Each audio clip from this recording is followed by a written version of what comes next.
संपूर्ण विष्णु पुराण तृतीय अंश। पहला अध्याय। पहले 7 मनवंतरों के मनु, इंद्र, देवता, सप्तर्षि और मनु पुत्रों का वर्णन।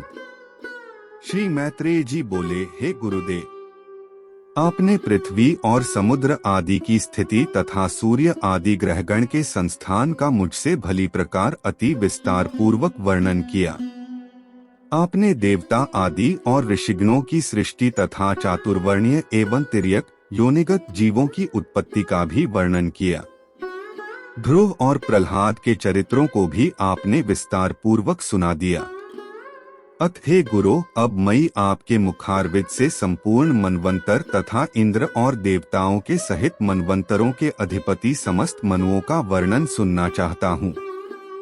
श्री पराशर जी बोले, भूतकाल में जितने मनवंतर हुए हैं तथा आगे भी जो होंगे, उन सब का मैं तुमसे क्रमश वर्णन करता हूँ। प्रथम मनु स्वयंभुव थे। उनके अनंतर क्रमश स्वारोचिष, उत्तम, तामस, रैवत और चाक्षुष हुए। ये 6 मनु पूर्व काल में हो चुके हैं। इस समय सूर्यपुत्र वैवस्वत मनु हैं, जिनका यह 7वां मनवंतर वर्तमान है।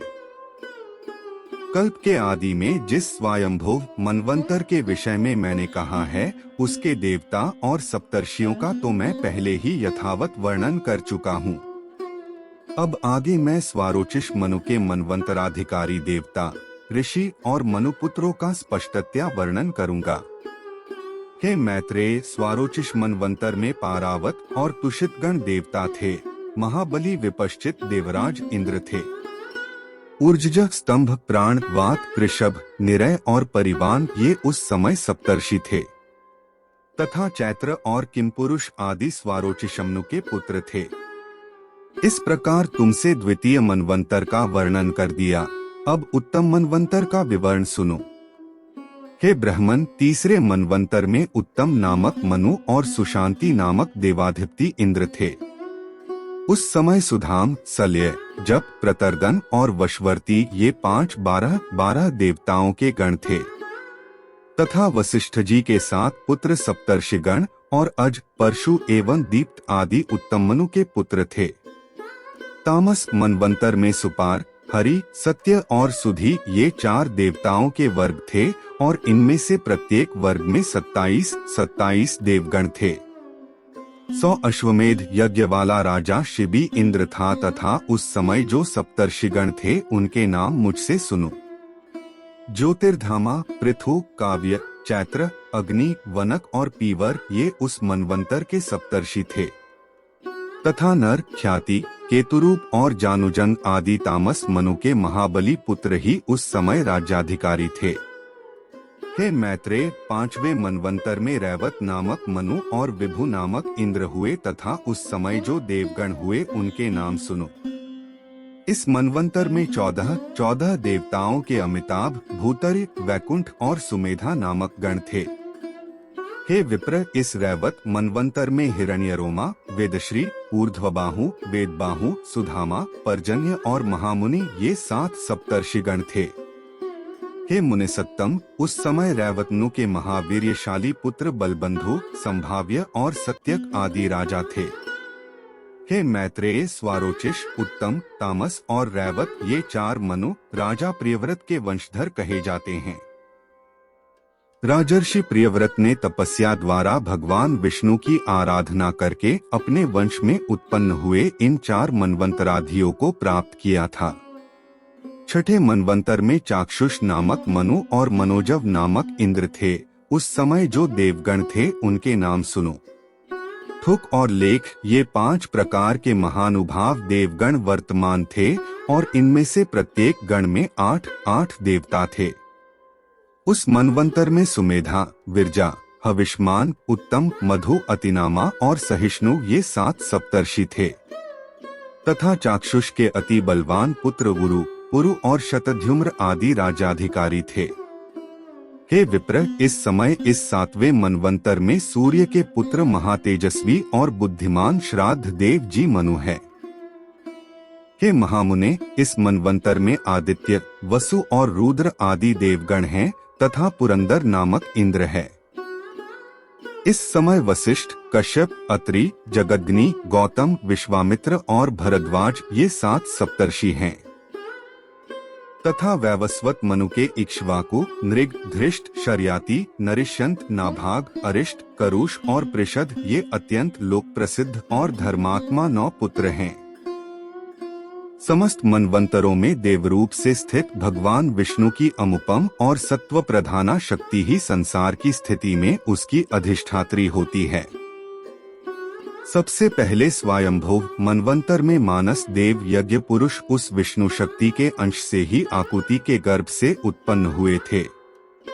फिर स्वारोचिष मनवंतर के उपस्थित होने पर वे मानस देव श्री अजिथि तुषित नामक देवगणों के साथ तुषिता से उत्पन्न हुए।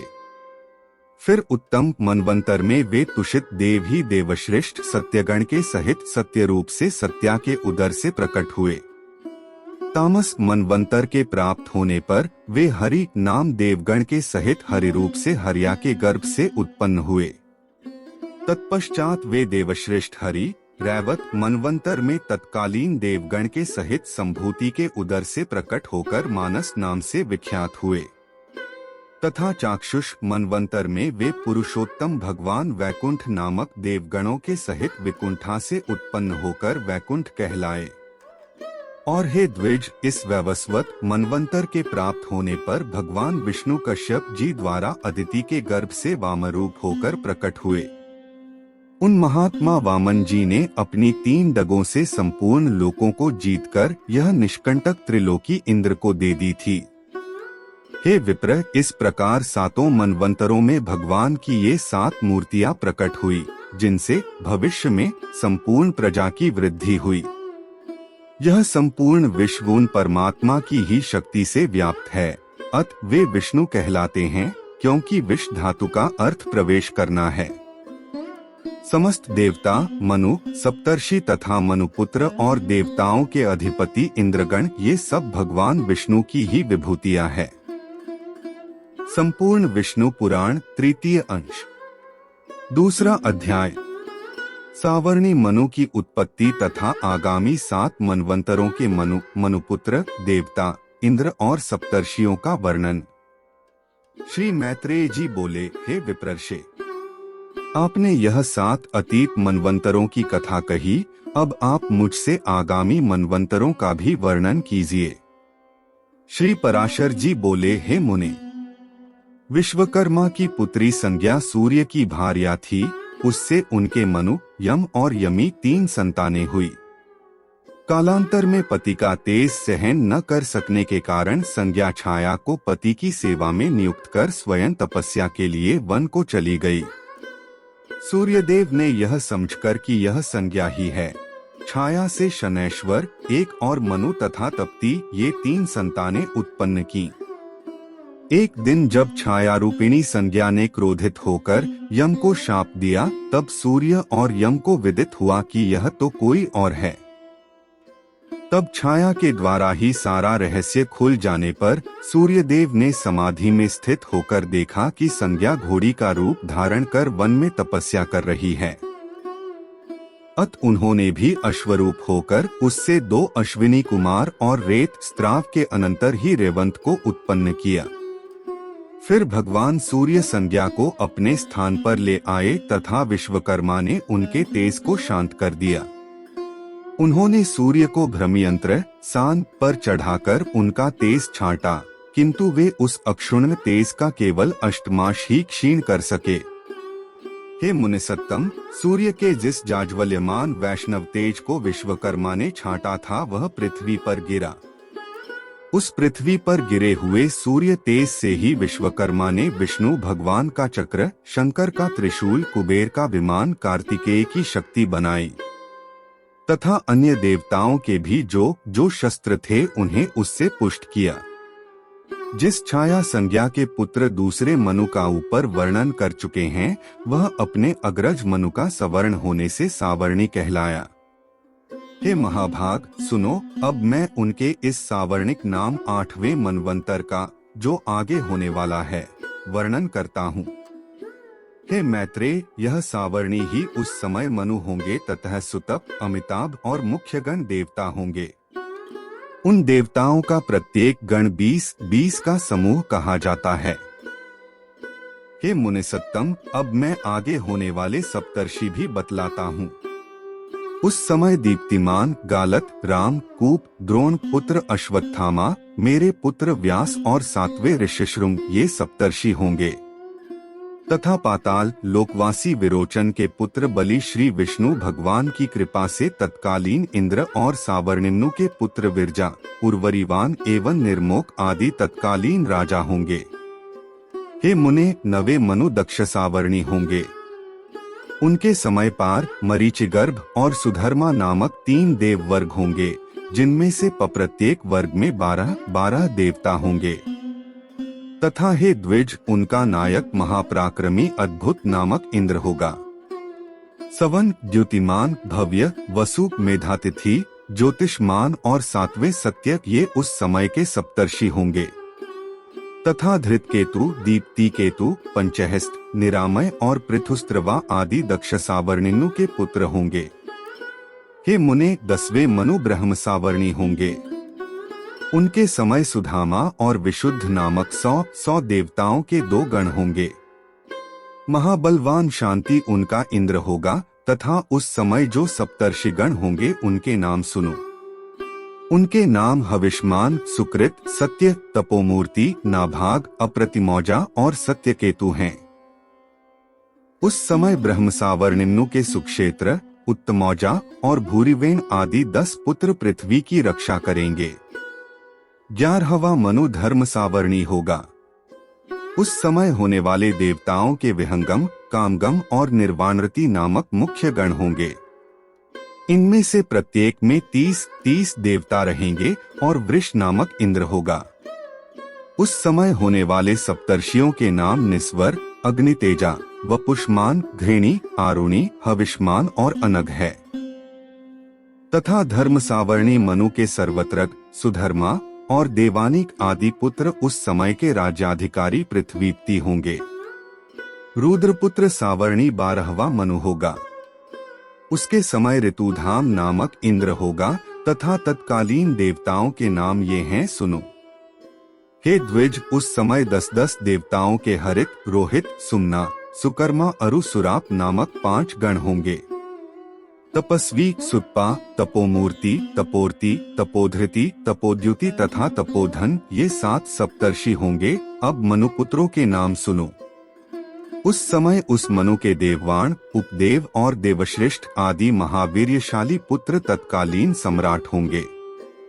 हे 13वां रुचि नामक मनु होगा। इस मनवंतर में सुत्रामा, सुकर्मा और सुधर्मा नामक देवगण होंगे। इनमें से प्रत्येक में 33 देवता रहेंगे। तथा महाबलवान दिवसपति उनका इंद्र होगा। निर्मोह, तत्वदर्शी, निष्कंप, निरुत्सुक, धृतिमान, अव्यय और सुत्पा ये तत्कालीन सप्तर्षि होंगे। अब मनुपुत्रों के नाम भी सुनो। उस मनवंतर में चित्रसेन और विचित्र आदि मनुपुत्र राजा होंगे। हे मैत्रेय, 14वां मनु भौम होगा।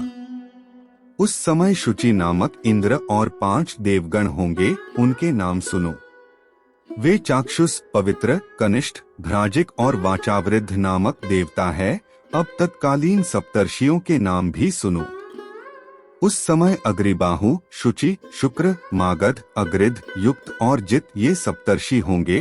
अब मनुपुत्रों के विषय में सुनो। हे मुनि शार्दुल कहते हैं, उस मनु के उरु और गंभीर बुद्धि आदि पुत्र होंगे जो राज्याधिकारी होकर पृथ्वी का पालन करेंगे।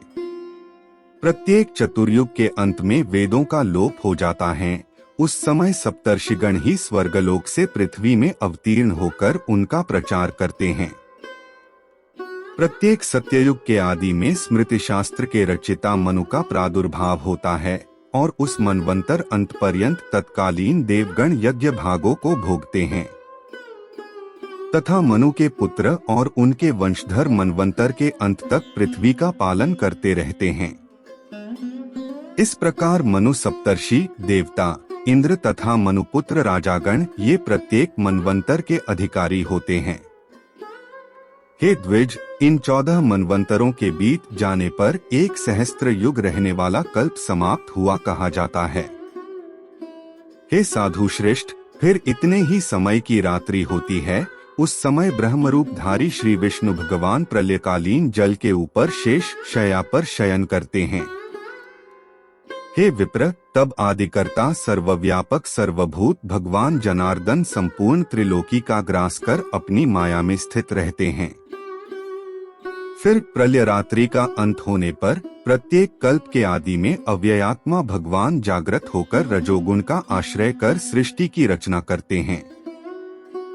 हे द्विजश्रेष्ठ मनु, मनुपुत्र राजागण, इंद्र देवता तथा सप्तर्षि, ये सब जगत का पालन करने वाले भगवान के सात्विक अंश हैं।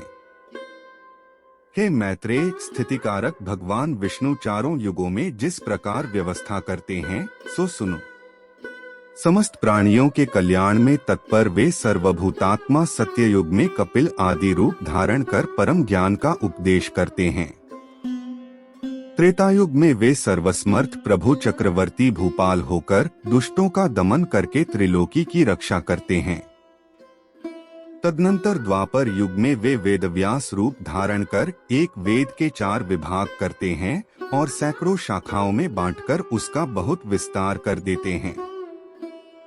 इस प्रकार द्वापर में वेदों का विस्तार कर कलयुग के अंत में भगवान कल की रूप धारण कर दुराचारी लोगों को सन्मार्ग में प्रवृत्त करते हैं। इसी प्रकार अनंतात्मा प्रभु निरंतर इस संपूर्ण जगत के उत्पत्ति, पालन और नाश करते रहते हैं। इस संसार में ऐसी कोई वस्तु नहीं है जो उनसे भिन्न हो।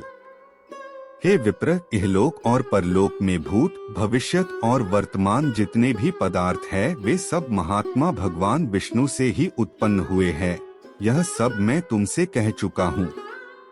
मैंने तुमसे संपूर्ण मनवंतरों और मनवंतराधिकारियों का वर्णन कर दिया।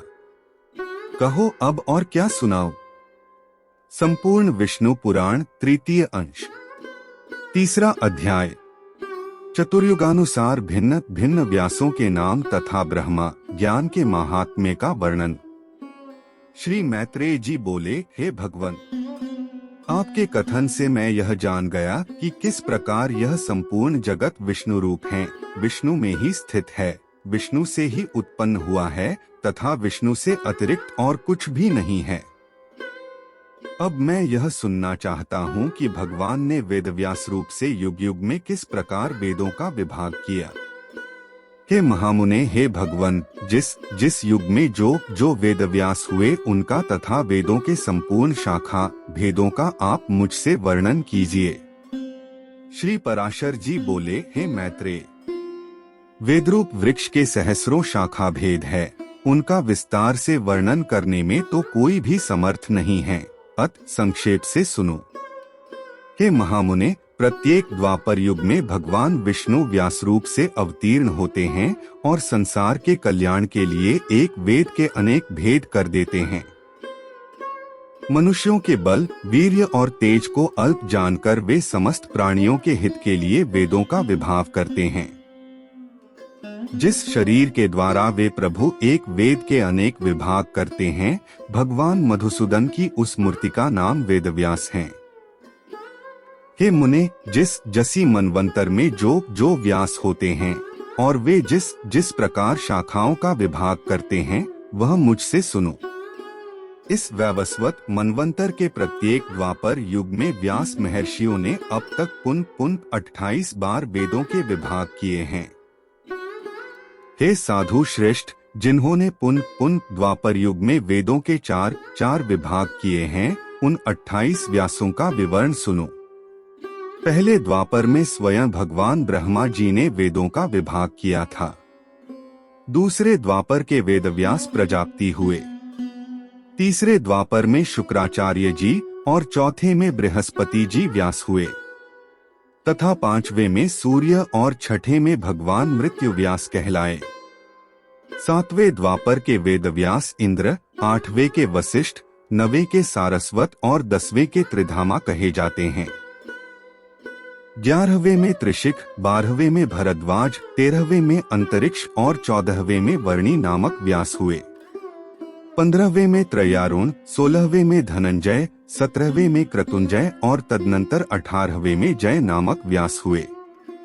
फिर 19वें व्यास भरद्वाज हुए, भरद्वाज के पीछे गौतम हुए और गौतम के पीछे जो व्यास हुए वे हर्यात्मा कहे जाते हैं।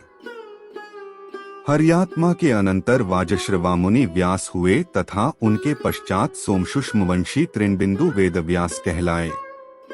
उनके पीछे भृगुवंशी ऋक्ष व्यास हुए जो वाल्मीकि कहलाए। तदंतर हमारे पिता शक्ति हुए और फिर मैं हुआ। मेरे अनंतर जातुकर्ण व्यास हुए और फिर कृष्णद्वैपायन। इस प्रकार ये 28 व्यास प्राचीन हैं। उन्होंने द्वापरादि युगों में एक ही वेद के चार विभाग किए हैं। हे मुने, मेरे पुत्र कृष्णद्वैपायन के अनंतर आगामी द्वापर युग में द्रोणपुत्र अश्वत्थामा वेदव्यास होंगे। ओएमएम यह अविनाशी एकाक्षर ही ब्रह्मा है। यह बृहत और व्यापक है, इसलिए ब्रह्मा कहलाता है। भूरलोक, भुवरलोक और स्वरलोक ये तीनों प्रणवरूप ब्रह्मा में ही स्थित हैं। तथा प्रणव ही ऋक्, यजु, साम और अर्थवरूप हैं। अत उस ओंकार रूप ब्रह्मा को नमस्कार है। जो संसार के उत्पत्ति और प्रलय का कारण कहलाता है तथा महत्तत्व से भी परम गुह्य सूक्ष्म है, उस ओंकार रूप ब्रह्मा को नमस्कार है। जो अगाध, अपार और अक्षय है, संसार को मोहित करने वाले तमोगुण का आश्रय है तथा प्रकाशमय सत्वगुण और प्रवृत्ति रूप रजोगुण के द्वारा पुरुषों के भोग और मोक्ष रूप परम पुरुषार्थ का हेतु हैं। जो सांख्य ज्ञानियों की परम निष्ठा है, शम दमशालियों का गंतव्य स्थान है, जो अव्यक्त और अविनाशी है तथा जो सक्रिय ब्रह्मा होकर भी सदा रहने वाला है। जो स्वयंभू, प्रधान और अंतर्यामी कहलाता है तथा जो अविभाग, दीप्तिमान, अक्षय और अनेक रूप है। और जो परमात्म स्वरूप भगवान वासुदेव का ही रूप है, उस ओंकार रूप पर ब्रह्मा को सर्वदा बारंबार नमस्कार है। यह ओंकार रूप ब्रह्मा अभिन्न होकर भी अकार, उकार और मकार रूप से 3 भेदों वाला है। यह समस्त भेदों में अभिन्न रूप से स्थित है, तथापि भेद बुद्धि से भिन्न भिन्न प्रतीत होता है। वह सर्वात्मा ऋक्मय, सागमय और यजुर्मय है तथा ऋग्यजु, साम का सार रूप वह ओंकार ही सब शरीरधारियों का आत्मा है। वह वेदमय है, वही ऋग्वेदादि रूप से भिन्न हो जाता है और वही अपने वेद रूप को नाना शाखाओं से विभक्त करता है। तथा वह असंग भगवान ही समस्त शाखाओं का रचिता और उनका ज्ञान स्वरूप है। संपूर्ण विष्णु पुराण, 3 अंश, 4 अध्याय। ऋग्वेद की शाखाओं का विस्तार।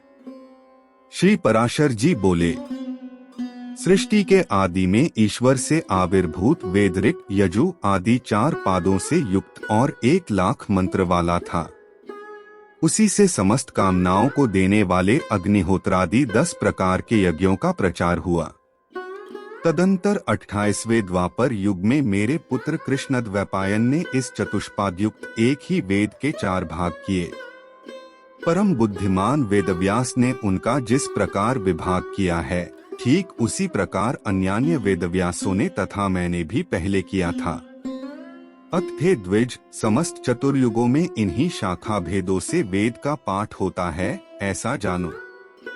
भगवान कृष्णद्वैपायन को तुम साक्षात नारायण ही समझो, क्योंकि हे मैत्रेय, संसार में नारायण के अतिरिक्त और कौन महाभारत का रचिता हो सकता है।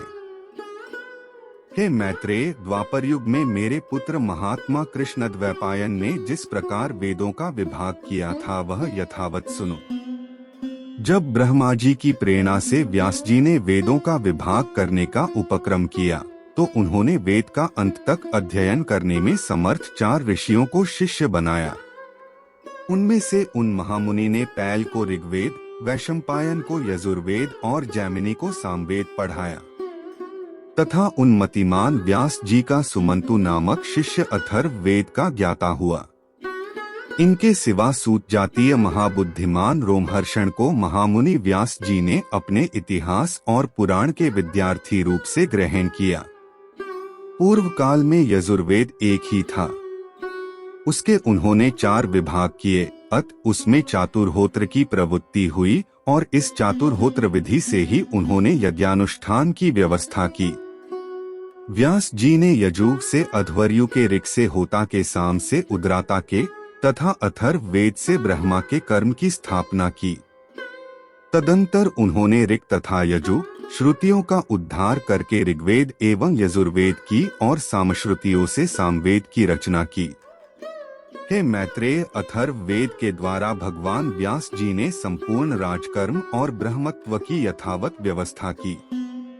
इस प्रकार व्यास जी ने वेद रूप एक वृक्ष के 4 विभाग कर दिए, फिर विभक्त हुए उस चारों से वेद रूपी वृक्षों का वन उत्पन्न हुआ। हे विप्र, पहले पैल ने ऋग्वेद रूप वृक्ष के 2 विभाग किए और उन दोनों शाखाओं को अपने शिष्य इंद्रप्रमिति और बाष्कल को पढ़ाया। फिर बाष्कल ने भी अपनी शाखा के 4 भाग किए और उन्हें बोध्य आदि अपने शिष्यों को दिया। हे मुने, बाष्कल की शाखा की उन 4 प्रतिशाखाओं को उनके शिष्य बोध्य, आग्निमाढ़क, याज्ञवल्क्य और पराशर ने ग्रहण किया। हे मैत्रेय जी, इंद्रप्रमिति ने अपनी प्रतिशाखा को अपने पुत्र महात्मा मांडुकेय को पढ़ाया। इस प्रकार शिष्य प्रशिष्य क्रम से उस शाखा का टन के पुत्र और शिष्यों में प्रचार हुआ। इस शिष्य परंपरा से ही शाकल्य वेदमित्र ने उस संहिता को पढ़ा और उसको 5 अनुशाखाओं में विभक्त कर अपने 5 शिष्यों को पढ़ाया। उसके जो 5 शिष्य थे उनके नाम सुनो। हे मैत्रेय, वे मुद्रल, गोमुख, वात्स्य और शालीय तथा 5वें महामती शरीर थे। हे मुनिसत्तम, उनके एक दूसरे शिष्य शाकपूर्ण ने 3 वेद संहिताओं की तथा चौथे एक निरुक्त ग्रंथ की रचना की। इन संहिताओं का अध्ययन करने वाले उनके शिष्य महामुनि क्रोंच, वैतालिक और बलाक थे तथा निरुक्त का अध्ययन करने वाले एक चौथे शिष्य वेदांत के पारगामी निरुक्तकार हुए। इस प्रकार वेदरूप वृक्ष की प्रतिशाखाओं से अनुशाखाओं की उत्पत्ति हुई। हे द्विजोत्तम, बाष्कल ने और भी 3 संहिताओं की रचना की। उनके शिष्य कालायनी, गार्ग्य तथा कथाजव थे। इस प्रकार जिन्होंने संहिताओं की रचना की वे बहवृच कहलाए। संपूर्ण विष्णु पुराण, 3य अंश, 5वां अध्याय। शुक्ल यजुर्वेद तथा तैत्तिरीय यजु शाखाओं का वर्णन। श्री पराशर जी बोले, हे महामुने, व्यास जी के शिष्य वैशंपायन ने यजुर्वेद रूपी वृक्ष की 27 शाखाओं की रचना की और उन्हें अपने शिष्यों को पढ़ाया तथा शिष्यों ने भी क्रमशः ग्रहण किया। हे द्विज, उनका एक परम धार्मिक और सदैव गुरु सेवा में तत्पर रहने वाला शिष्य ब्रह्मारात का पुत्र याज्ञवल्क्य था। जो कोई महामेरु पर स्थित हमारे उस समाज में सम्मिलित न होगा, उसको 7 रात्रियों के भीतर भी ब्रह्महत्या लगेगी।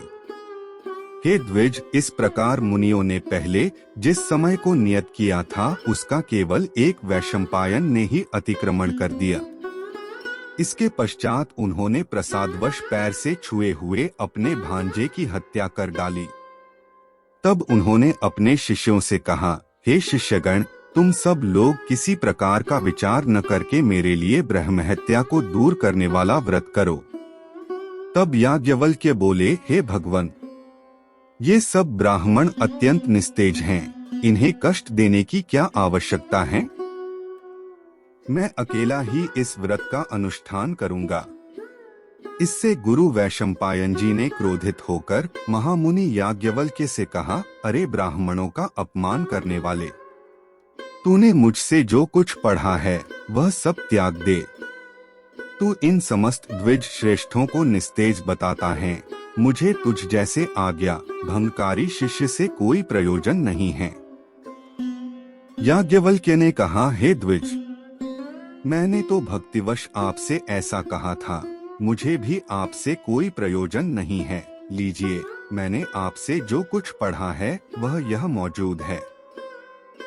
श्री पराशर जी बोले, ऐसा कह महामुनि याज्ञवल्क्य जी ने रुधिर से भरा हुआ मूर्तिमान यजुर्वेद वाम करके उन्हें दे दिया और स्वेच्छानुसार चले गए। हे द्विज, याज्ञवल्क्य द्वारा वमन की हुई उन यजु श्रुतियों को अन्य शिष्यों ने तित्तिर तीतर होकर ग्रहण कर लिया, इसलिए वे सब तैत्तिरीय कहलाए। हे मुनिसत्तम, जिन विप्रगण ने गुरु की प्रेरणा से ब्रह्महत्या विनाशक व्रत का अनुष्ठान किया था, वे सब व्रताचरण के कारण यजु शाखाध्यायी चरकाध्वर्यु हुए। तदंतर याज्ञवल्क्य ने भी यजुर्वेद की प्राप्ति की इच्छा से प्राणों का संयम कर संयतचित्त से सूर्य भगवान की स्तुति की। याज्ञवल्क्य जी बोले, अतुलित तेजस्वी मुक्ति के द्वार स्वरूप तथा वेदत्रय रूप तेज से संपन्न एवं ऋक् यजु तथा सामस्वरूप सविता देव को नमस्कार है। जो अग्नि और चंद्रमा रूप जगत के कारण और सुषुम्र नामक परम तेज को धारण करने वाले हैं, उन भगवान भास्कर को नमस्कार है। कला, काष्ठा, निमेष आदि काल ज्ञान के कारण तथा ध्यान करने योग्य परब्रह्म स्वरूप विष्णुमय श्री सूर्यदेव को नमस्कार है। जो अपनी किरणों से चंद्रमा को पोषित करते हुए देवताओं को तथा स्वधारूप अमृत से पितृगण को तृप्त करते हैं, उन तृप्ति रूप सूर्यदेव को नमस्कार है। जो हिम, जल और उष्णता के कर्ता अर्थात शीत, वर्षा और ग्रीष्म आदि ऋतुओं के कारण है और जगत का पोषण करने वाले हैं, उन त्रिकाल मूर्ति विधाता भगवान सूर्य को नमस्कार है। जो जगतपति इस संपूर्ण जगत के अंधकार को दूर करते हैं, उन सत्वमूर्तिधारी विवस्वान को नमस्कार है। जिनके उदित हुए बिना मनुष्य सत्कर्म में प्रवृत्त नहीं हो सकते और जल शुद्धि का कारण नहीं हो सकता, उन भास्वान देव को नमस्कार है। जिनके किरण समूह का स्पर्श होने पर लोक कर्मानुष्ठान के योग्य होता है, उन पवित्रता के कारण शुद्ध स्वरूप सूर्य देव को नमस्कार है। भगवान सविता, सूर्य, भास्कर और विवस्थान को नमस्कार है। देवता आदि समस्त भूतों के आदिभूत आदित्य देव को बारंबार नमस्कार है। जिनका तेजोमय रथ है, प्रज्ञारूप ध्वजाएं हैं, जिन्हें छंदोमय अमर अश्वगण वहन करते हैं तथा जो त्रिभुवन को प्रकाशित करने वाले नेत्र रूप है, उन सूर्य देव को मैं नमस्कार करता हूँ। श्री पराशर जी बोले, उनके इस प्रकार स्तुति करने पर भगवान सूर्य अश्वरूप से प्रकट होकर बोले, तुम अपना अभीष्ट वर मांगो। तब याज्ञवल्क्य जी ने उन्हें प्रणाम करके कहा, आप मुझे उन यजु श्रुतियों का उपदेश कीजिए जिन्हें मेरे गुरुजी भी न जानते हों। उनके ऐसा कहने पर भगवान सूर्य ने उन्हें अयात्याम नामक यजु श्रुतियों का उपदेश दिया, जिन्हें उनके गुरु वैशंपायन जी भी नहीं जानते थे। हे द्विजोत्तम, उन श्रुतियों को जिन ब्राह्मणों ने पढ़ा था वे वाजी नाम से विख्यात हुए, क्योंकि उनका उपदेश करते समय सूर्य भी अश्वरूप हो गए थे।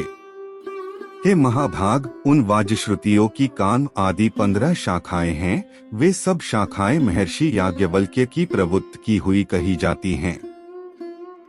संपूर्ण विष्णु पुराण तृतीय अंश, छठा अध्याय। सामवेद की शाखा, 18 पुराण और 14 विद्याओं के विभाग का वर्णन।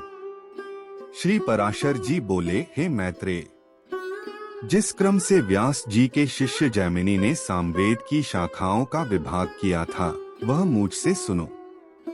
जैमिनी का पुत्र सुमंतु था और उसका पुत्र सुकर्मा हुआ। उन दोनों महामती पुत्र पौत्रों ने सामवेद की एक एक शाखा का अध्ययन किया। तदंतर सुमंतु के पुत्र सुकर्मा ने अपनी सामवेद संहिता के 1 सहस्त्र शाखा भेद किए। और हे द्विजोत्तम, उन्हें उसके कौसल्य, हिरण्यनाभ तथा पौष्पिंची नामक 2 महाव्रती शिष्यों ने ग्रहण किया। हिरण्यनाभ के 500 शिष्य थे जो उदीच सामक कहलाए। इसी प्रकार जिन अन्य द्विजोत्तमों ने इतनी ही संहिताएं हिरण्यनाभ से और ग्रहण की, उन्हें पंडित जन प्राच्य सामक कहते हैं। पौष्पिंची के शिष्य लोकाक्षी, नौधमी, कक्षीवान और लांगली थे। उनके शिष्य प्रशिष्यों ने अपनी अपनी संहिताओं के विभाग करके उन्हें बहुत बढ़ा दिया। महामुनि कृति नामक हिरण्यनाभ के एक और शिष्य ने अपने शिष्यों को सामवेद की 24 संहिताएं पढ़ाई। फिर उन्होंने भी इस सामवेद का शाखाओं द्वारा खूब विस्तार किया। अब मैं अथर्ववेद की संहिताओं के समुच्चय का वर्णन करता हूँ। अथर्ववेद को सर्वप्रथम अमित तेजोमय सुमंतु मुनि ने अपने शिष्य कबंध को पढ़ाया था। फिर कबंध ने उसके 2 भाग कर उन्हें देवदर्श और पथ्य नामक अपने शिष्यों को दिया। हे द्विजसत्तम, देवदर्श के शिष्य मेध, ब्रह्मबली, शौलकायनी और पिप्पल थे। हे द्विज, पथ्य के भी जाबाली, कुमुदादि और शौनक नामक 3 शिष्य थे, जिन्होंने संहिताओं का विभाग किया। शौनक ने भी अपनी संहिता के 2 विभाग करके उनमें से एक वभ्रु को तथा दूसरी सैंधव नामक अपने शिष्य को दी। सैंधव से पढ़कर मुच्चिकेश ने अपनी संहिता के पहले 2 और फिर 3 विभाग किए। नक्षत्रकल्प, वेदकल्प, संहिताकल्प, आंग्रसकल्प और शांतिकल्प उनके रचे हुए ये 5 विकल्प अथर्ववेद संहिताओं में सर्वश्रेष्ठ हैं। तदंतर पुराणार्थ विशारद व्यास जी ने आख्यान, उपाख्यान, गाथा और कल्पशुद्धि के सहित पुराण संहिता की रचना की। रोमहर्षण सूत व्यास जी के प्रसिद्ध शिष्य थे। महामती व्यास जी ने उन्हें पुराण संहिता का अध्ययन कराया। उन सूत जी के सुमति, अग्निवर्चा, मित्रायु, शांसपायन, अकृतवर्ण और सावर्णिक ये 6 शिष्य थे। काश्यप गोत्रीय अकृतवर्ण, सावर्णी और शांसपायन ये तीनों संहिताकर्ता हैं। उन तीनों संहिताओं की आधार एक रोमहर्षण जी की संहिता है। हे मुने, इन चारों संहिताओं की सारभूत मैंने यह विष्णु पुराण संहिता बनाई है। पुराणज्ञ पुरुष कुल 18 पुराण बतलाते हैं। उन सब में प्राचीनतम ब्रह्म पुराण है। प्रथम पुराण ब्राह्म है, दूसरा पाद्य, तीसरा वैष्णव, चौथा शैव, 5वां भागवत, 6ठा नारदीय और 7वां मार्कंडेय है। इसी प्रकार 8वां आग्नेय, 9वां भविष्यत, 10वां ब्रह्म वैवर्त और 11वां पुराण लैंग कहा जाता है तथा 12वां वाराह, 13वां स्कांद, 14वां वामन, 15वां कौर्म तथा इनके पश्चात मात्स्य, गारुड़ और ब्रह्मांड पुराण हैं। हे महामुने, ये ही 18 महापुराण हैं। इनके अतिरिक्त मुनिजनों ने और भी अनेक उपपुराण बतलाए हैं। इन सभी में सृष्टि, प्रलय, देवता आदिकों के वंश, मनवंतर और भिन्न भिन्न राजवंशों के चरित्रों का वर्णन किया गया है। हे मैत्रेय, जिस पुराण को मैं तुम्हें सुना रहा हूँ वह पाद्म पुराण के अनंतर कहा हुआ वैष्णव नामक महापुराण है। हे साधुश्रेष्ठ, इसमें सर्ग, प्रतिसर्ग, वंश और मनवंतरादि का वर्णन करते हुए सर्वत्र केवल विष्णु भगवान का ही वर्णन किया गया है। 6 वेदांग, 4 वेद, मीमांसा, न्याय, पुराण और धर्मशास्त्र ये ही 14 विद्याएं हैं। इन्हीं में आयुर्वेद, धनुर्वेद और गांधर्व इन तीनों को तथा चौथे अर्थशास्त्र को मिला लेने से कुल 18 विद्या हो जाती है।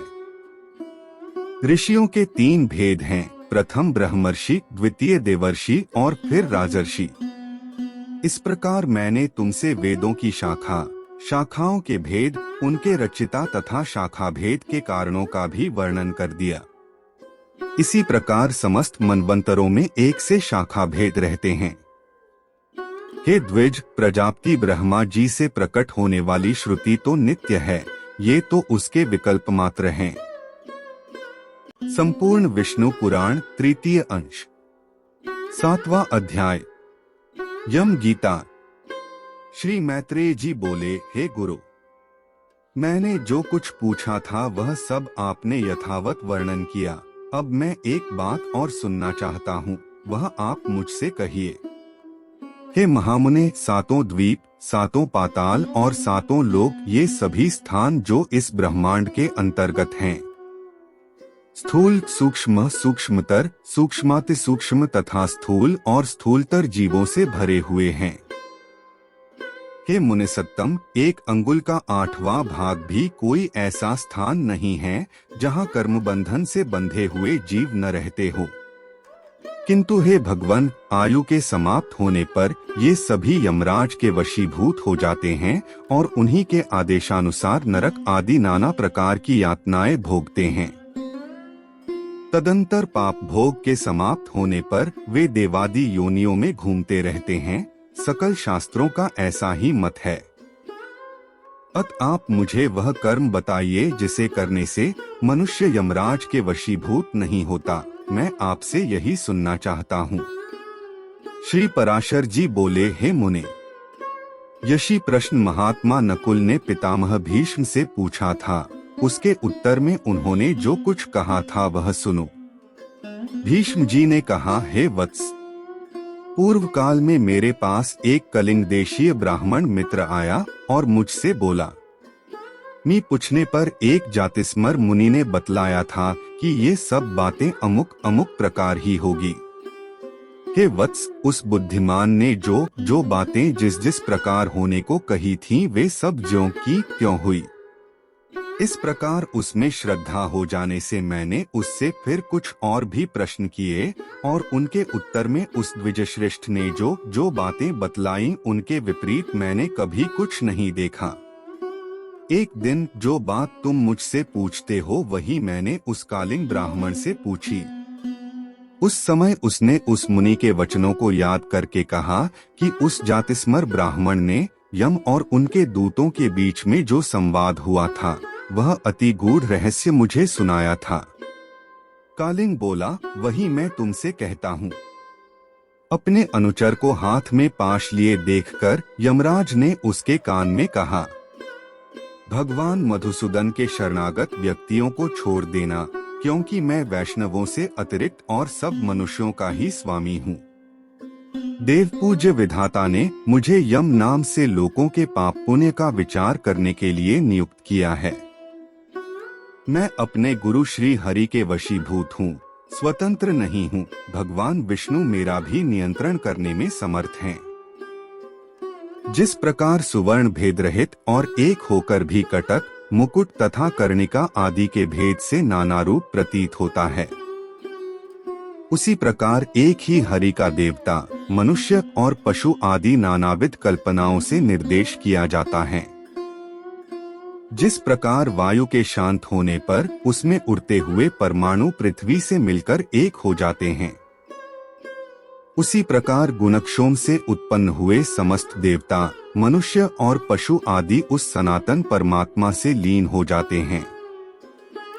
जो भगवान के सुरवर वंदित चरण कमलों की परमार्थ बुद्धि से वंदना करता है, घृताहुति से प्रज्वलित अग्नि के समान समस्त पाप बंधन से मुक्त हुए उस पुरुष को तुम दुर्ही से छोड़कर निकल जाना। यमराज के ऐसे वचन सुनकर पाशहस्त यमदूत ने उनसे पूछा, प्रभो, सबके विधाता भगवान हरि का भक्त कैसा होता है, यह आप मुझसे कहिए। यमराज बोले, जो पुरुष अपने वर्णधर्म से विचलित नहीं होता, अपने सुहृद और विपक्षियों के प्रति समान भाव रखता है, किसी का द्रव्य हरण नहीं करता तथा किसी जीव की हिंसा नहीं करता, उस अत्यंत रागादि शून्य और निर्मलचित व्यक्ति को भगवान विष्णु का भक्त जानो।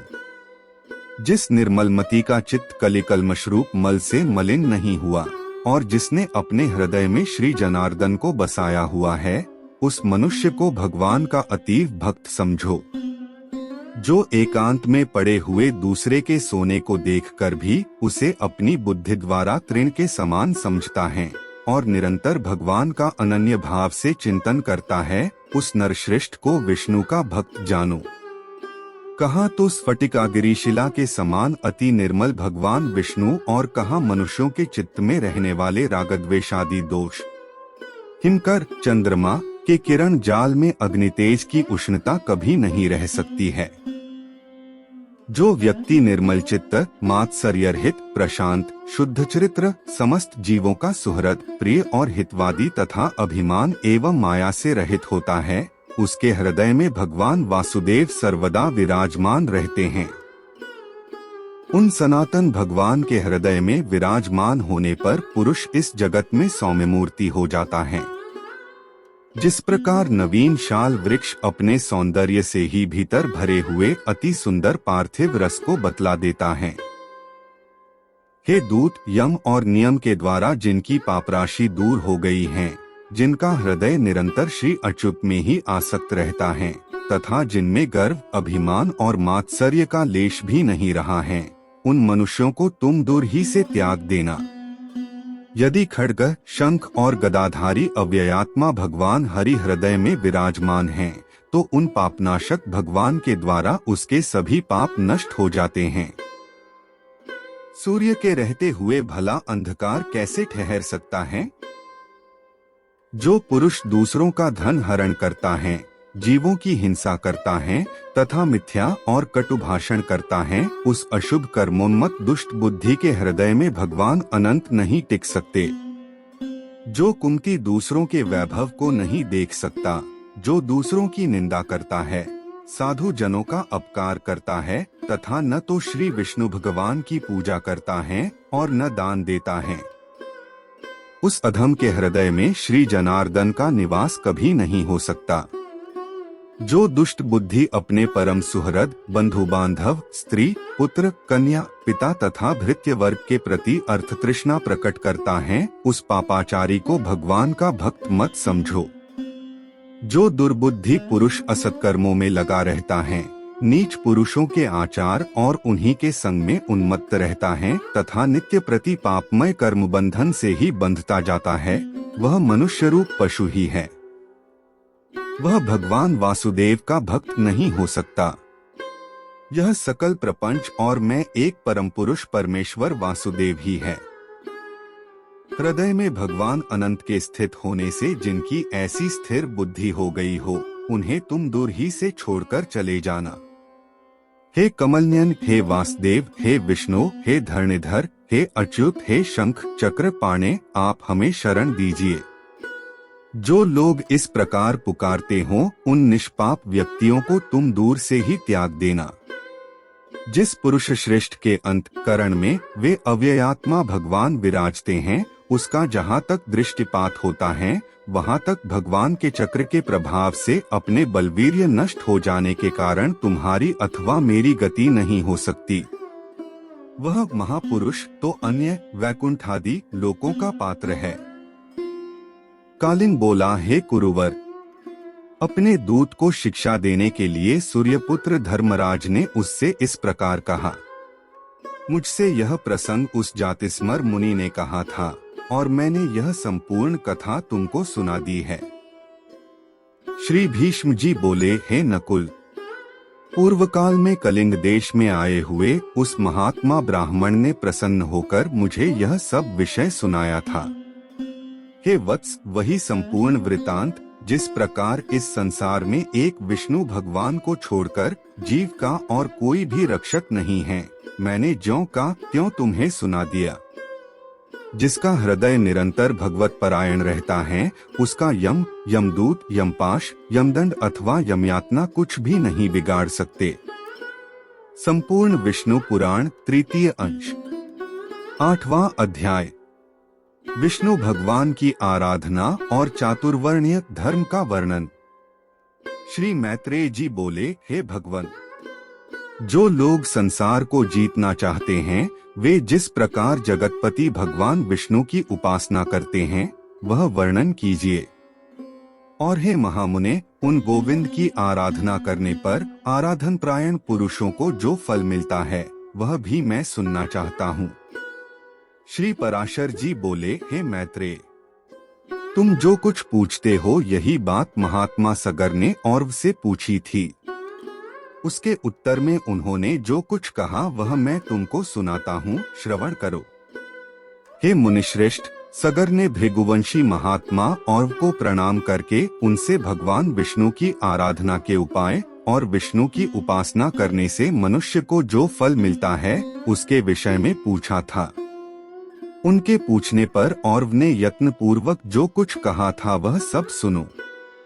औरव बोले, भगवान विष्णु की आराधना करने से मनुष्य भूमंडल संबंधी समस्त मनोरथ, स्वर्ग से भी श्रेष्ठ ब्रह्म पद और परम निर्वाण पद भी प्राप्त कर लेता है।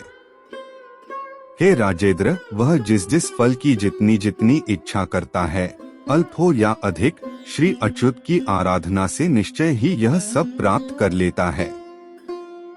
और हे भूपाल, तुमने जो पूछा कि श्री हरि की आराधना किस प्रकार की जाए, सो सब मैं तुमसे कहता हूँ, सावधान होकर सुनो। जो पुरुष वर्णाश्रम धर्म का पालन करने वाला है, वही परम पुरुष विष्णु की आराधना कर सकता है। उनको संतुष्ट करने का और कोई मार्ग नहीं है। हे नृप, यज्ञों का यजन करने वाला पुरुष यन विष्णु ही का यजन करता है, जप करने वाला उन्हीं का जप करता है, और दूसरों की हिंसा करने वाला उन्हीं की हिंसा करता है, क्योंकि भगवान हरि सर्वभूतमय है। अत सदाचार युक्त पुरुष अपने वर्ण के लिए विहित धर्म का आचरण करते हुए श्री जनार्दन ही की उपासना करता है। हे पृथ्वीपते, ब्राह्मण, क्षत्रिय, वैश्य और शूद्र अपने अपने धर्म का पालन करते हुए ही विष्णु की आराधना करते हैं, अन्य प्रकार से नहीं। जो पुरुष दूसरों की निंदा, चुगली अथवा मिथ्या भाषण नहीं करता तथा ऐसा वचन भी नहीं बोलता जिससे दूसरों को खेद हो, उससे निश्चय ही भगवान केशव प्रसन्न रहते हैं। हे राजन, जो पुरुष दूसरों की स्त्री, धन और हिंसा में रुचि नहीं करता, उससे सर्वदा ही भगवान केशव संतुष्ट रहते हैं।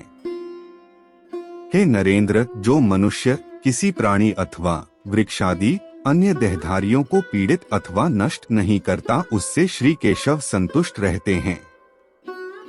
जो पुरुष देवता, ब्राह्मण और गुरुजनों की सेवा में सदा तत्पर रहता ही, हे नरेश्वर, उससे गोविंद सदा प्रसन्न रहते हैं। जो व्यक्ति स्वयं अपने और अपने पुत्रों के समान ही समस्त प्राणियों का भी हितचिंतक होता है, वह सुगमता से ही श्री हरि को प्रसन्न कर लेता है। हे नृप, जिसका चित्त रागादि दोषों से दूषित नहीं है, उस विशुद्ध चित्त पुरुष से भगवान विष्णु सदा संतुष्ट रहते हैं। हे नृपश्रेष्ठ, शास्त्रों में जो वर्णाश्रम धर्म कहे हैं, उनका ही आचरण करके पुरुष विष्णु की आराधना कर सकता है और किसी प्रकार नहीं। सगर बोले, हे द्विजश्रेष्ठ, अब मैं संपूर्ण वर्ण धर्म और आश्रम धर्मों को सुनना चाहता हूँ, कृपा करके वर्णन कीजिए। और बोले, जिनका मैं वर्णन करता हूँ, उन ब्राह्मण, क्षत्रिय, वैश्य और शूद्रों के धर्मों का तुम एकाग्रचित्त होकर क्रमश श्रवण करो। ब्राह्मण का कर्तव्य है कि दान दे, यज्ञों द्वारा देवताओं का यजन करें, स्वाध्यायशील हो, नित्य स्नान तर्पण करें और अग्न्याधान आदि कर्म करता रहे। ब्राह्मण को उचित है कि वृत्ति के लिए दूसरों से यज्ञ करावे, औरों को पढ़ावे और न्यायोपार्जित शुद्ध धन में से न्यायानुकूल द्रव्य संग्रह करे। ब्राह्मण को कभी किसी का अहित नहीं करना चाहिए और सर्वदा समस्त प्राणियों के हित में तत्पर रहना चाहिए। संपूर्ण प्राणियों में मैत्री रखना ही ब्राह्मण का परम धन है। पत्थर में और पराये रत्न में ब्राह्मण को समान बुद्धि रखनी चाहिए। हे राजन, पत्नी के विषय में ऋतुगामी होना ही ब्राह्मण के लिए प्रशंसनीय कर्म है। क्षत्रिय को उचित है कि ब्राह्मणों को यथेच्छ दान दे, विविध यज्ञों का अनुष्ठान करे और अध्ययन करे। शस्त्र धारण करना और पृथ्वी की रक्षा करना ही क्षत्रिय की उत्तम आजीविका है। इनमें भी पृथ्वी पालन ही उत्कृष्टतर है। पृथ्वी पालन से ही राजा लोग कृतकृत्य हो जाते हैं, क्योंकि पृथ्वी में होने वाले यज्ञादि कर्मों का अंश राजा को मिलता है। जो राजा अपने वर्ण धर्म को स्थिर रखता है, वह दुष्टों को दंड देने और साधुजनों का पालन करने से अपने अभीष्ट लोकों को प्राप्त कर लेता है। हे नरनाथ, लोक पितामह ब्रह्मा जी ने वैश्यों को पशुपालन, वाणिज्य और कृषि ये जीविका रूप से दिए हैं। अध्ययन, यज्ञ, दान और नित्य नैमित्तिकादि कर्मों का अनुष्ठान, ये कर्म उसके लिए भी विहित है। शूद्र का कर्तव्य यही है कि द्विजातियों की प्रयोजन सिद्धि के लिए कर्म करें और उसी से अपना पालन पोषण करें, अथवा वस्तुओं के लेने बेचने अथवा कारीगरी के कामों से निर्वाह करे। अति नम्रता, शौच, निष्कपट स्वामी सेवा, मंत्रहीन यज्ञ, अस्तेय, सत्संग और ब्राह्मण की रक्षा करना ये शूद्र के प्रधान कर्म है। हे राजन, शूद्र को भी उचित है कि दान दे, बलिवैश्वदेव अथवा नमस्कार आदि अल्प यज्ञों का अनुष्ठान करे, पितृश्राद्ध आदि कर्म करे, अपने आश्रित कुटुंबियों के भरण पोषण के लिए सकल वर्णों से द्रव्य संग्रह करे और ऋतुकाल में अपनी ही स्त्री से प्रसंग करे। हे नरेश्वर, इनके अतिरिक्त समस्त प्राणियों पर दया, सहनशीलता, अमानिता, सत्य, शौच, अधिक परिश्रम न करना, मंगलाचरण, प्रियवादिता, मैत्री, निष्कामता, अकृपणता और किसी के दोष न देखना, ये समस्त वर्णों के सामान्य गुण हैं। सब वर्णों के सामान्य लक्षण इसी प्रकार हैं। अब इन ब्राह्मणादि चारों वर्णों के आप धर्म और गुणों का श्रवण करो। आपत्ति के समय ब्राह्मण को क्षत्रिय और वैश्य वर्णों की वृत्ति का अवलंबन करना चाहिए तथा क्षत्रिय को केवल वैश्व वृत्ति का ही आश्रय लेना चाहिए। ये दोनों शूद्र का कर्म, सेवा आदि कभी न करें। हे राजन, इन उपरोक्त वृत्तियों को भी सामर्थ्य होने पर त्याग दे, केवल आपातकाल में ही इनका आश्रय ले, कर्म संकर्ता कर्मों का मेल न करें। हे राजन, इस प्रकार वर्णधर्मों का वर्णन तो मैं तुमसे कर दिया, अब आश्रम धर्मों का निरूपण और करता हूँ, सावधान होकर सुनो। संपूर्ण विष्णु पुराण, तृतीय अंश, 9वां अध्याय, ब्रह्मचर्य आदि आश्रमों का वर्णन। और बोले, हे भूपते, बालक को चाहिए कि उपनयन संस्कार के अनंतर वेदाध्ययन में तत्पर होकर ब्रह्मचर्य का अवलंबन कर सावधानता पूर्वक गुरुगृह में निवास करे। वहां रहकर उसे शौच और आचार व्रत का पालन करते हुए गुरु की सेवा शुश्रूषा करनी चाहिए तथा व्रतादि का आचरण करते हुए स्थिर बुद्धि से वेदाध्ययन करना चाहिए। हे राजन, दोनों संध्याओं में एकाग्र होकर सूर्य और अग्नि की उपासना करे तथा गुरु का अभिवादन करें। गुरु के खड़े होने पर खड़ा हो जाए, चलने पर पीछे पीछे चलने लगे तथा बैठ जाने पर नीचे बैठ जाए। हे नृपश्रेष्ठ, इस प्रकार कभी गुरु के विरुद्ध कोई आचरण न करे। गुरुजी के कहने पर ही उनके सामने बैठकर एकाग्रचित्त से वेदाध्ययन करें और उनकी आज्ञा होने पर ही भिक्षान्न भोजन करें। जल में प्रथम आचार्य के स्नान कर चुकने पर फिर स्वयं स्नान करे तथा प्रतिदिन प्रातः काल गुरुजी के लिए समिधा, जल, कुश और पुष्पादि लाकर जुटा दे। इस प्रकार अपना अभिमत वेद पाठ समाप्त कर चुकने पर बुद्धिमान शिष्य गुरु जी की आज्ञा से उन्हें गुरु दक्षिणा देकर गृहस्थाश्रम में प्रवेश करे। हे राजन, फिर विधि पूर्वक पानी ग्रहण कर अपनी वर्णानुकूल वृत्ति से द्रव्योपार्जन करता हुआ सामर्थ्यानुसार समस्त गृह कार्य करता रहे। पिंडदानादि से पितृगण की, यज्ञादि से देवताओं की, अन्नदान से अतिथियों की, स्वाध्याय से ऋषियों की, पुत्रोत्पत्ति से प्रजापति की, बलियों, अन्नभाग से भूतगण की तथा वात्सल्य भाव से संपूर्ण जगत की पूजा करते हुए पपुरुष अपने कर्मों द्वारा मिले हुए उत्तमोत्तम लोकों को प्राप्त कर लेता है। जो केवल भिक्षावृत्ति से ही रहने वाले परिव्राजक और ब्रह्मचारी आदि हैं, उनका आश्रय भी गृहस्थाश्रम ही है, अतः यह सर्वश्रेष्ठ है। हे राजन, विप्रगण वेदाध्ययन, तीर्थ स्नान और देश दर्शन के लिए पृथ्वी पर्यटन किया करते हैं। उनमें से जिनका कोई निश्चित गृह अथवा भोजन प्रबंध नहीं होता और जो जहाँ सायंकाल हो जाता है वही ठहर जाते हैं, उन सबका आधार और मूल गृहस्थाश्रम ही है। हे राजन, ऐसे लोग जब घर आवें तो उनका कुशल प्रश्न और मधुर वचनों से स्वागत करें तथा शय्या, आसन और भोजन के द्वारा उनका यथाशक्ति सत्कार करे। जिसके घर से अतिथि निराश होकर लौट जाता है, उसे अपने समस्त दुष्कर्म देकर वह अतिथि उसके पुण्य कर्मों को स्वयं ले जाता है। गृहस्थ के लिए अतिथि के प्रति अपमान, अहंकार और दंभ का आचरण करना, उसे देकर पछताना, उस पर प्रहार करना अथवा उससे कटु भाषण करना उचित नहीं है। इस प्रकार जो गृहस्थ अपने परम धर्म का पूर्णतया पालन करता है वह समस्त बंधनों से मुक्त होकर अत्युत्तम लोकों को प्राप्त कर लेता है। हे राजन, इस प्रकार गृहस्थोचित कार्य करते करते जिसकी अवस्था ढल गई हो उस गृहस्थ को उचित है कि स्त्री को पुत्रों के प्रति सौंपकर अथवा अपने साथ लेकर वन को चला जाए। वहाँ पत्र, मूल, फल आदि का आहार करता हुआ लोभ, श्मश्रु, दाढ़ी मूछ और जटाओं को धारण कर पृथ्वी पर शयन करें और मुनिवृत्ति का अवलंबन कर सब प्रकार अतिथि की सेवा करें। उसे चर्म, काश और कुशाओं से अपना बिछौना तथा ओढ़ने का वस्त्र बनाना चाहिए। हे नरेश्वर, उस मुनि के लिए त्रिकाल स्नान का विधान है। इसी प्रकार देव पूजन, होम, सब अतिथियों का सत्कार, भिक्षा और बलिवैश्वदेव भी उसके विहित कर्म है। हे राजेंद्र, वन्य तैलादि को शरीर में मलना और शीतोष्ण का सहन करते हुए तपस्या में लगे रहना उसके प्रशस्त कर्म है। जो वानप्रस्थ मुनि इन नियत कर्मों का आचरण करता है वह अपने समस्त दोषों को अग्नि के समान भस्म कर देता है और नित्य लोकों को प्राप्त कर लेता है। हे नृप, पंडित गण जिस चतुर्थ आश्रम को भिक्षु आश्रम कहते हैं, अब मैं उसके स्वरूप का वर्णन करता हूँ, सावधान होकर सुनो। हे नरेंद्र, तृतीय आश्रम के अनंतर पुत्र, द्रव्य और स्त्री आदि के स्नेह को सर्वथा त्याग कर तथा मात्सर्य को छोड़कर चतुर्थ आश्रम में प्रवेश करे।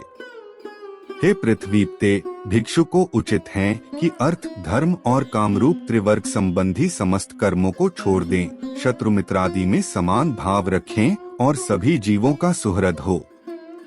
निरंतर समाहित रहकर जरायुज, अंडज और स्वदेज आदि समस्त जीवों से मन, वाणी अथवा कर्म द्वारा कभी द्रोह न करें तथा सब प्रकार की आसक्तियों को त्याग दे।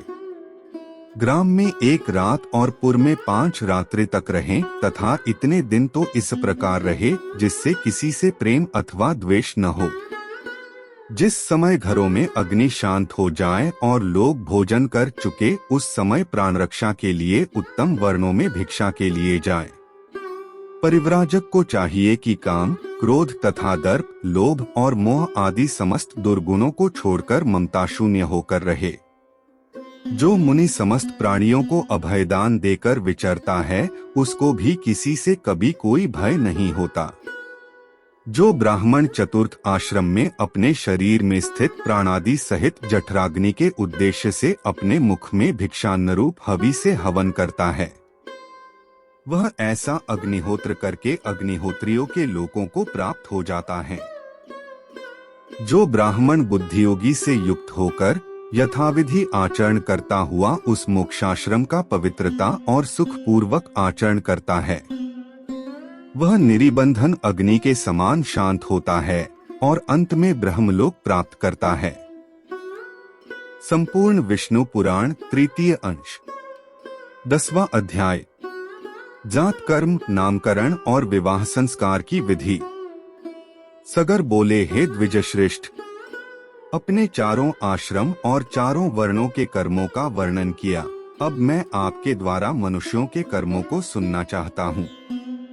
हे भृगुश्रेष्ठ, मेरा विचार है कि आप सर्वज्ञ हैं। अतएव आप मनुष्यों के नित्य नैमित्तिक और काम्य आदि सब प्रकार के कर्मों का निरूपण कीजिए। और ये बोले, हे राजन, आपने जो नित्य नैमित्तिक आदि क्रियाकलाप के विषय में पूछा सो मैं सबका वर्णन करता हूँ, एकाग्रचित्त होकर सुनो। पुत्र के उत्पन्न होने पर पिता को चाहिए कि उसके जात कर्म आदि सकल क्रियाकांड और आभ्युद्यिक श्राद्ध करे। हे नरेश्वर, पूर्वाभिमुख बिठाकर युग्म ब्राह्मणों को भोजन करावे तथा द्विजातियों के व्यवहार के अनुसार देव और पितृपक्ष की तृप्ति के लिए श्राद्ध करे।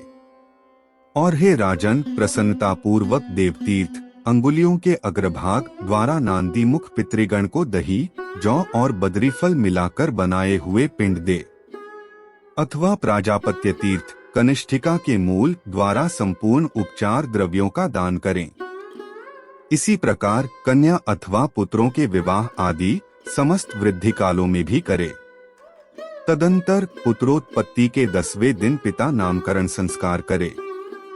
पुरुष का नाम पुरुषवाचक होना चाहिए, उसके पूर्व में देववाचक शब्द हो तथा पीछे शर्मा, वर्मा आदि होने चाहिए। ब्राह्मण के नाम के अंत में शर्मा, क्षत्रिय के अंत में वर्मा तथा वैश्य और शूद्रों के नामांत में क्रमश गुप्त और दास शब्दों का प्रयोग करना चाहिए। नाम अर्थहीन, अविहित, अपशब्दयुक्त, अमांगलिक और निंदनीय न होना चाहिए तथा उसके अक्षर समान होने चाहिए। अति दीर्घ, अति लघु अथवा कठिन अक्षरों से युक्त नाम न रखे। जो सुखपूर्वक उच्चारण किया जा सके और जिसके पीछे के वर्ण लघु हो ऐसे नाम का व्यवहार करे। तदंतर उपनयन संस्कार हो जाने पर गुरुगृह में रहकर विधिपूर्वक विद्याध्ययन करे। हे भूपाल, फिर विद्याध्ययन कर चुकने पर गुरु को दक्षिणा देकर यदि गृहस्थ आश्रम में प्रवेश करने की इच्छा हो तो विवाह कर ले। यह दृढ़ संकल्प पूर्वक नैष्ठिक ब्रह्मचर्य ग्रहण कर गुरु अथवा गुरुपुत्रों की सेवा शुश्रूषा करता रहे, अथवा अपनी इच्छानुसार वानप्रस्थ या संन्यास ग्रहण कर ले। हे राजन, पहले जैसा संकल्प किया हो वैसा ही करे। यदि विवाह करना हो तो अपने से तृतीयांश अवस्था वाली कन्या से विवाह करे तथा अधिक या अल्प केश वाली अथवा अति सावली या पांडुवर्णा, भूरे रंग की स्त्री से संबंध न करे। जिसके जन्म से ही अधिक या न्यून अंग हो, जो अपवित्र, रोमयुक्त, अकुलीना अथवा रोगिणी हो, उस स्त्री से पाणिग्रहण न करे। बुद्धिमान पुरुष को उचित है कि जो दुष्ट स्वभाव वाली हो, कटुभाषिणी हो, माता अथवा पिता के अनुसार अंगहीना हो, जिसके श्मश्रु मूछों के चिन्ह हो, जो पुरुष के से आकार वाली हो अथवा घर घर शब्द करने वाले अतिमंद या गोल नेत्रों वाली हो, उस स्त्री से विवाह न करे। जिसकी जंघाओं पर रोम हो, जिसके गल्फ ऊंचे हों तथा हंसते समय जिसके कपोलों में गड्ढे पड़ते हों, उस कन्या से विवाह न करे। जिसकी कांति अत्यंत उदासीन न हो, नख पांडु वर्ण हो, नेत्र लाल हो तथा हाथ पैर कुछ भारी हो, बुद्धिमान पुरुष उस कन्या से संबंध न करे। जो अति वामन अथवा अति दीर्घ हो, जिसकी भ्रुकुटियां जुड़ी हुई हो, जिसके दांतों में अधिक अंतर हो तथा जो दंतुर, अंगों को दांत निकले हुए, मुख वाली हो, उस स्त्री से कभी विवाह न करे। हे राजन, मातृपक्ष से 5वीं पीढ़ी तक और पितृपक्ष से 7वीं पीढ़ी तक जिस कन्या का संबंध न हो, गृहस्थ पुरुष को नियमानुसार उसी से विवाह करना चाहिए। ब्राह्य, दैव, आर्ष, प्राजापत्य, आसुर, गांधर्व, राक्षस और पैशाच, ये 8 प्रकार के विवाह है। इनमें से जिस विवाह को जिस वर्ण के लिए महर्षियों ने धर्मानुकूल कहा है, उसी के द्वारा दार परिग्रह करे, अन्य विधियों को छोड़ दे।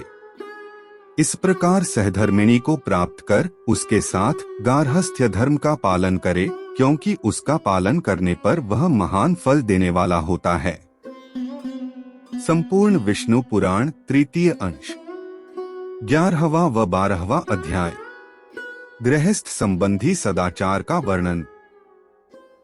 और बोले, गृहस्थ पुरुष को नित्य प्रति देवता, गौ, ब्राह्मण, सिद्धगण, वयोवृद्ध तथा आचार्य की पूजा करनी चाहिए और दोनों समय संध्या वंदन तथा अग्निहोत्रादि कर्म करने चाहिए। गृहस्थ पुरुष सदा ही संयम पूर्वक रहकर बिना कहीं से कटे हुए 2 वस्त्र, उत्तम औषधियां और गारुड़, मरकत आदि विष नष्ट करने वाले रत्न धारण करे। वह केशों को स्वच्छ और चिकना रखे तथा सर्वदा सुगंधयुक्त सुंदर वेश और मनोहर श्वेत पुष्प धारण करें। किसी का थोड़ा सा भी धन हरण न करें और थोड़ा सा भी अप्रिय भाषण न करें। जो मिथ्या हो ऐसा प्रिय वचन भी कभी न बोले और न कभी दूसरों के दोषों को ही कहे। हे पुरुष श्रेष्ठ, दूसरों की स्त्री अथवा दूसरों के साथ वैर करने में कभी रुचि न करे, निंदित सवारी में कभी न चढ़े और नदी तीर की छाया का कभी आश्रय न ले। बुद्धिमान पुरुष लोकविदिष्ट, पतित, उन्मत्त और जिसके बहुत से शत्रु हों ऐसे परपीड़क पुरुषों के साथ तथा कुल्टा के स्वामी, शुद्र, मिथ्यावादी, अति व्ययशील, निंदाप्रायण और दुष्ट पुरुषों के साथ कभी मित्रता न करे और न कभी मार्ग में अकेला चले। हे नरेश्वर, जल प्रवाह के वेग में सामने पड़कर स्नान न करे, जलते हुए घर में प्रवेश न करे और वृक्ष की चोटी पर न चढ़े। दांतों को परस्पर न घिसे, नाक को न कुरेदे तथा मुख को बंद लिए हुए जमुहाई न ले और न बंद मुख से खांसे या श्वास करते हुए अधोवायु न छोड़े, तथा नखों को न चबावे, तिनका न तोड़े और पृथ्वी पर भी न लिखे। हे प्रभो, विचक्षण पुरुष मुछ दाढ़ी के बालों को न चबावे, दो ढेलों को परस्पर न रगड़े और अपवित्र एवं निंदित नक्षत्रों को न देखे। नग्न परस्त्री को और उदय अथवा अस्त होते हुए सूर्य को न देखे तथा शव और शव गंध से घृणा न करे, क्योंकि शव गंध सोम का अंश है। चौराहा, चैत्य वृक्ष, श्मशान, उपवन और दुष्टा स्त्री की समीपता, इन सब का रात्रि के समय सर्वदा त्याग करे। बुद्धिमान पुरुष अपने पूजनीय देवता, ब्राह्मण और तेजोमय पदार्थों की छाया को कभी न लांघे तथा शून्य वनखंडी और शून्य घर में कभी अकेला न रहे। प्राज्ञ पुरुष को चाहिए कि अनार्य व्यक्ति का संग न करे, कुटिल पुरुष में आसक्त न हो, सर्प के पास न जाए और जग पड़ने पर अधिक देर तक लेटा न रहे। हे नरेश्वर, बुद्धिमान पुरुष जागने, सोने, स्नान करने, बैठने, शय्या सेवन करने और व्यायाम करने में अधिक समय न लगावे। हे राजेंद्र, प्राज्ञ पुरुष दांत और सींग वाले पशुओं को, ओस को तथा सामने की वायु और धूप को सर्वदा परित्याग करे। नग्न होकर स्नान, शयन और आचमन न करे तथा केश खोलकर आचमन और देव पूजन न करे। होम तथा देवार्चन आदि क्रियाओं में, आचमन में, पुण्य वाचन में और जप में एक वस्त्र धारण करके प्रवृत्त न हो। संशयशील व्यक्तियों के साथ कभी न रहे। सदाचारी पुरुषों का तो आधे क्षण का संग भी अति प्रशंसनीय होता है। बुद्धिमान पुरुष उत्तम अथवा अधम व्यक्तियों से विरोध न करे। हे राजन, विवाह और विवाद सदा समान व्यक्तियों से ही होना चाहिए। प्राज्ञ पुरुष कलह न बढ़ावे तथा व्यर्थ वैर का भी त्याग करे। थोड़ी सी हानि सह ले, किंतु वैर से कुछ लाभ होता हो तो उसे भी छोड़ दे। स्नान करने के अनंतर स्नान से भीगी हुई धोती अथवा हाथों से शरीर को न पोंछे तथा खड़े खड़े केशों को न झाड़े और आचमन भी न करे। पैर के ऊपर पैर न रखे, गुरुजनों के सामने पैर न फैलावे और धृष्टता पूर्वक उनके सामने कभी उच्चासन पर न बैठे। देवालय, चौराहा, मांगलिक द्रव्य और पूज्य व्यक्ति, इन सबको बाईं ओर रखकर न निकले तथा इनके विपरीत वस्तुओं को दाईं ओर रखकर न जाए। चंद्रमा, सूर्य, अग्नि, जल, वायु और पूज्य व्यक्तियों के सम्मुख पंडित पुरुष मल मूत्र त्याग न करे और न थूके ही। खड़े खड़े अथवा मार्ग में मूत्र त्याग न करे तथा श्लेष्मा, थूक, विष्ठा, मूत्र और रक्त को कभी न लांघे। भोजन, देव पूजा, मांगलिक कार्य और जपहोमादि के समय तथा महापुरुषों के सामने थूकना और छींकना उचित नहीं है। बुद्धिमान पुरुष स्त्रियों का अपमान न करे, उनका विश्वास भी न करे तथा उनसे ईर्ष्या और उनका तिरस्कार भी कभी न करे।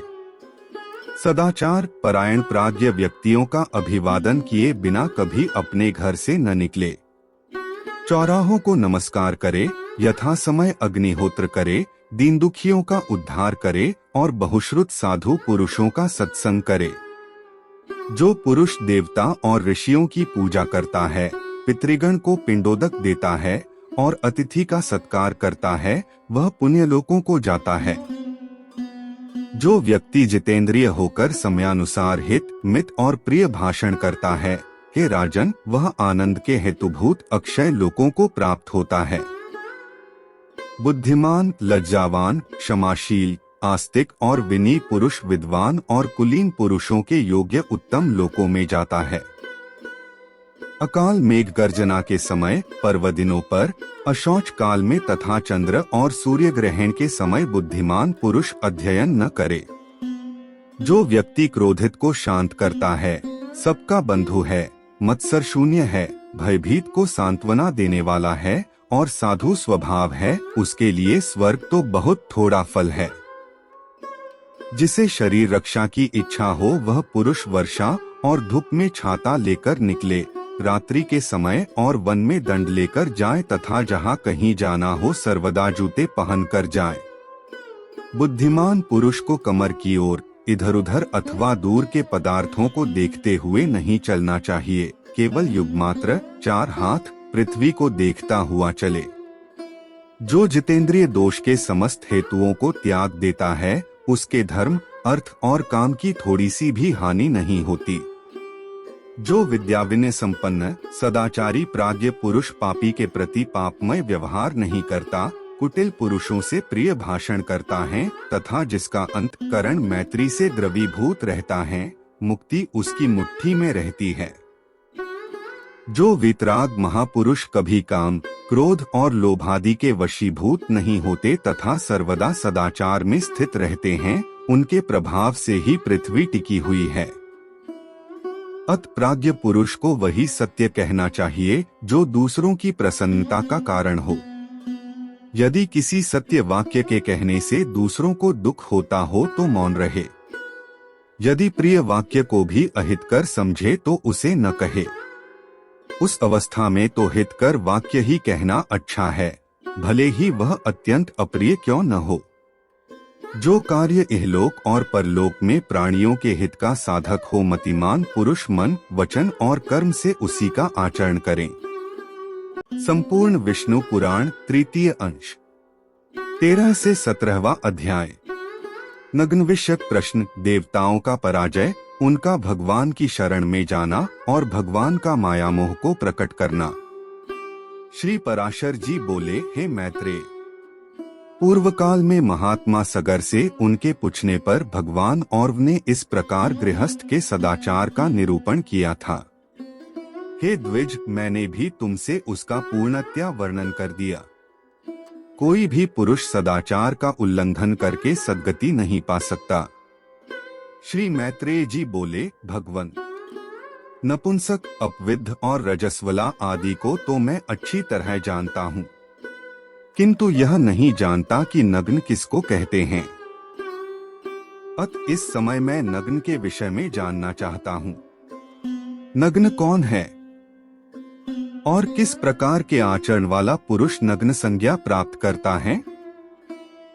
हे धर्मात्माओं में श्रेष्ठ, मैं आपके द्वारा नग्न के स्वरूप का यथावत वर्णन सुनना चाहता हूँ, क्योंकि आपको कोई भी बात अविदित नहीं है। श्री पराशर जी बोले, हे द्विज, ऋक्, साम और यजु यह वेदत्रयी वर्णों का आवरण स्वरूप है।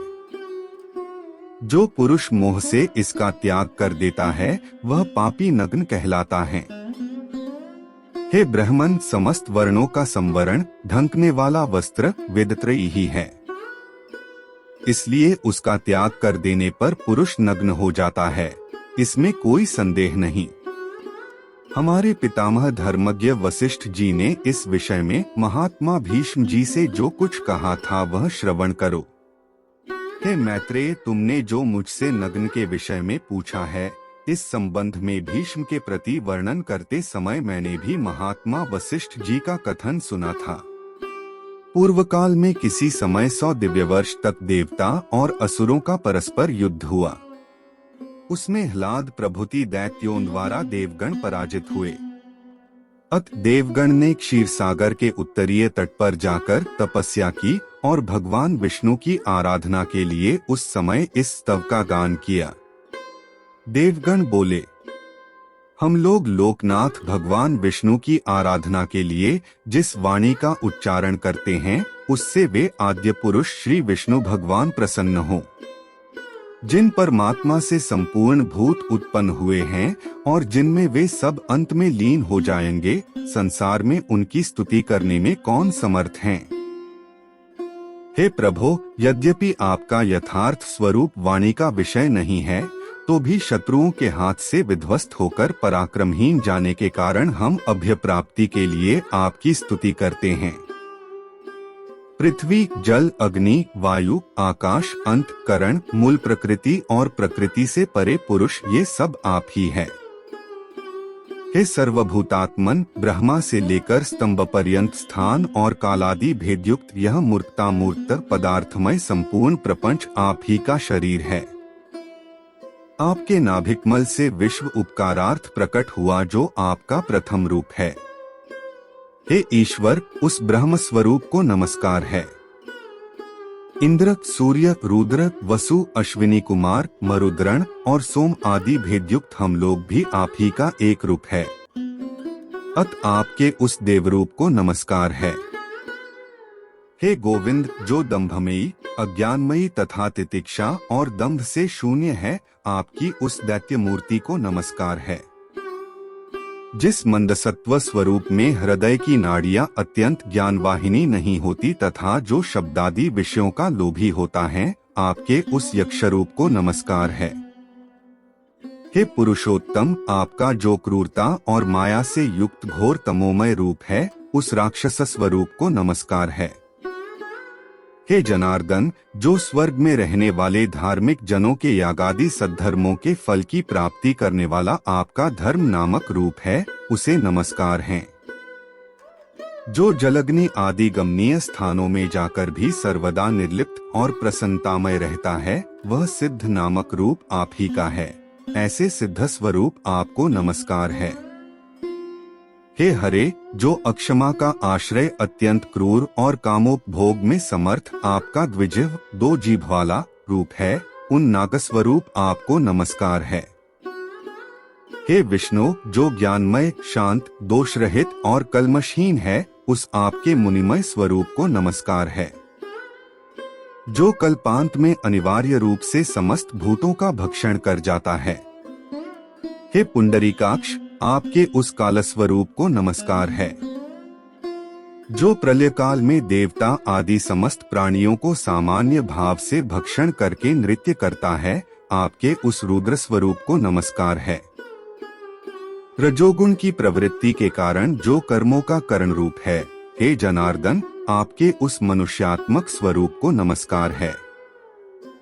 हे सर्वात्मन, जो 28 वधयुक्त तमोमय और उन्मार्गगामी है, आपके उस पशु रूप को नमस्कार है। जो जगत की स्थिति का साधन और यज्ञ का अंगभूत है तथा वृक्ष, लता, गुल्म, विरूध, तृण और गिरि इन 6 भेड़ों से युक्त हैं, उन मुख्य रूप आपको नमस्कार है। तिर्यक मनुष्य तथा देवता आदि प्राणी, आकाशादि पंचभूत और शब्दादि उनके गुण, ये सब सबके आदिभूत आप ही के रूप है। अत आप सर्वात्मा को नमस्कार है। हे परमात्मन, प्रधान और महत्त्वादि रूप इस संपूर्ण जगत से जो परे हैं, सबका आदि कारण है तथा जिसके समान कोई अन्य रूप नहीं है, आपके उस प्रकृति आदि कारणों के भी कारण रूप को नमस्कार है। हे भगवन, जो शुक्लादि रूप से, दीर्घता आदि परिमाण से ततः घंटा आदि गुणों से रहित है, इस प्रकार जो समस्त विशेषणों का अविषय है तथा परमर्शियों का दर्शनीय एवं शुद्धातिशुद्ध है, आपके उस स्वरूप को हम नमस्कार करते हैं। जो हमारे शरीरों में, अन्य प्राणियों के शरीरों में तथा समस्त वस्तुओं में वर्तमान है, अजन्मा और अविनाशी है तथा जिससे अतिरिक्त और कोई भी नहीं है, उस ब्रह्म स्वरूप को हम नमस्कार करते हैं। परमपद ब्रह्मा ही जिसका आत्मा है, ऐसे जिस सनातन और अजन्मा भगवान का यह सकल प्रपंच रूप है, उस सबके बीजभूत, अविनाशी और निर्मल प्रभु वासुदेव को हम नमस्कार करते हैं।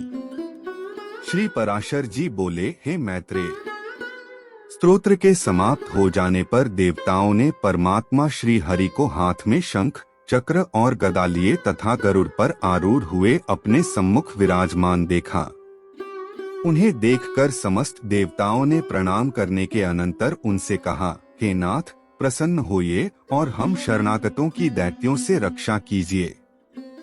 हे परमेश्वर, लाद प्रभुति दैत्यगण ने ब्रह्मा जी की आज्ञा का भी उल्लंघन कर हमारे और त्रिलोकी के यज्ञ भागों का अपहरण कर लिया है।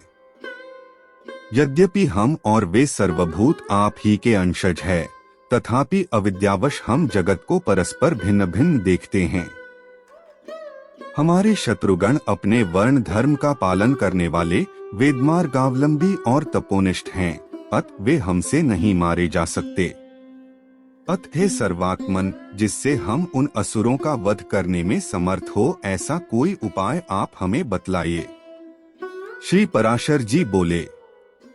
उनके ऐसा कहने पर भगवान विष्णु ने अपने शरीर से मायामोह को उत्पन्न किया और उसे देवताओं को देकर कहा, यह मायामोह उन संपूर्ण दैत्यगण को मोहित कर देगा, तब वे वेद मार्ग का उल्लंघन करने से तुम लोगों से मारे जा सकेंगे।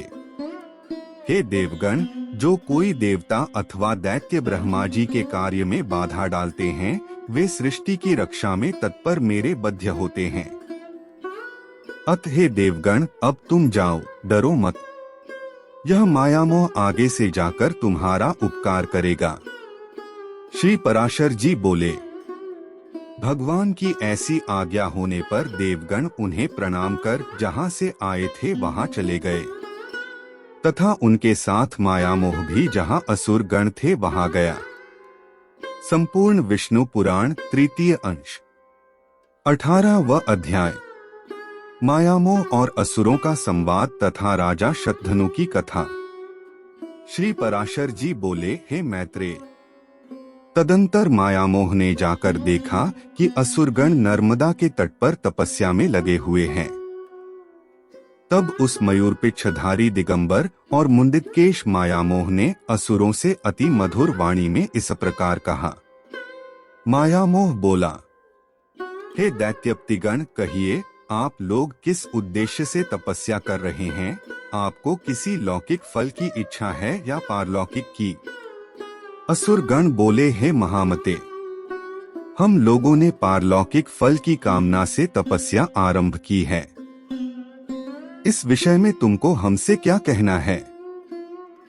मायामोह बोला, यदि आप लोगों को मुक्ति की इच्छा है तो जैसा मैं कहता हूँ वैसा करो। आप लोग मुक्ति के खुले द्वार पर इस धर्म का आदर कीजिए। यह धर्म मुक्ति में परमोपयोगी है, इससे श्रेष्ठ अन्य कोई धर्म नहीं है। इसका अनुष्ठान करने से आप लोग स्वर्ग अथवा मुक्ति जिसकी कामना करेंगे प्राप्त कर लेंगे। आप सब लोग महाबलवान हैं, अत इस धर्म का आदर कीजिए। श्री पराशर जी बोले। इस प्रकार नाना प्रकार की युक्तियों से अतिरंजित वाक्यों द्वारा मायामोह ने दैत्यगण को वैदिक मार्ग से भ्रष्ट कर दिया। यह धर्मयुक्त है और यह धर्म विरुद्ध है, यह सत है और यह असत है, यह मुक्तिकारक है और इससे मुक्ति नहीं होती। यह आत्यंतिक परमार्थ है और यह परमार्थ नहीं है, और यह स्पष्ट ऐसा ही है। यह दिगंबरों का धर्म है और यह सांबरों का धर्म है।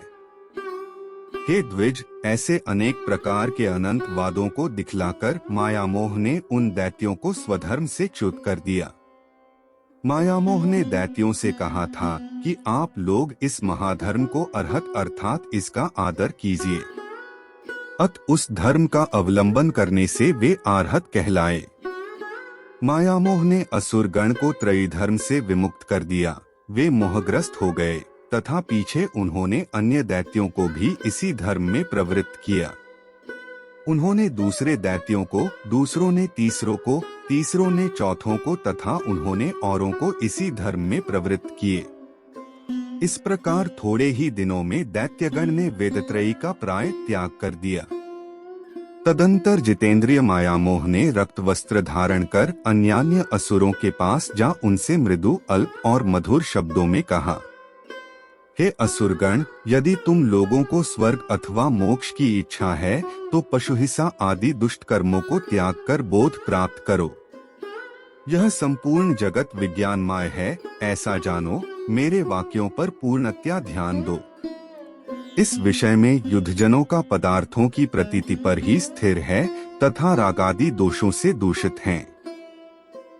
इस संसार संकट में जीव अत्यंत भटकता रहा है। इस प्रकार बुद्ध्यत जानो, बुद्ध्यर्ध्व समझो, बुद्ध्यत जानो आदि शब्दों से बुद्ध धर्म का निर्देश कर मायामोह ने दैत्यों से उनका निजधर्म छुड़ा दिया। मायामोह ने ऐसे नाना प्रकार के युक्तियुक्त वाक्य कहे जिससे उन दैत्यगण ने त्रयी धर्म को त्याग दिया। उन दैत्यगण ने अन्य दैत्यों से तथा उन्होंने अन्यान्य से ऐसे ही वाक्य कहे। हे मैत्रेय, इस प्रकार उन्होंने श्रुति स्मृति विहित अपने परम धर्म को त्याग दिया।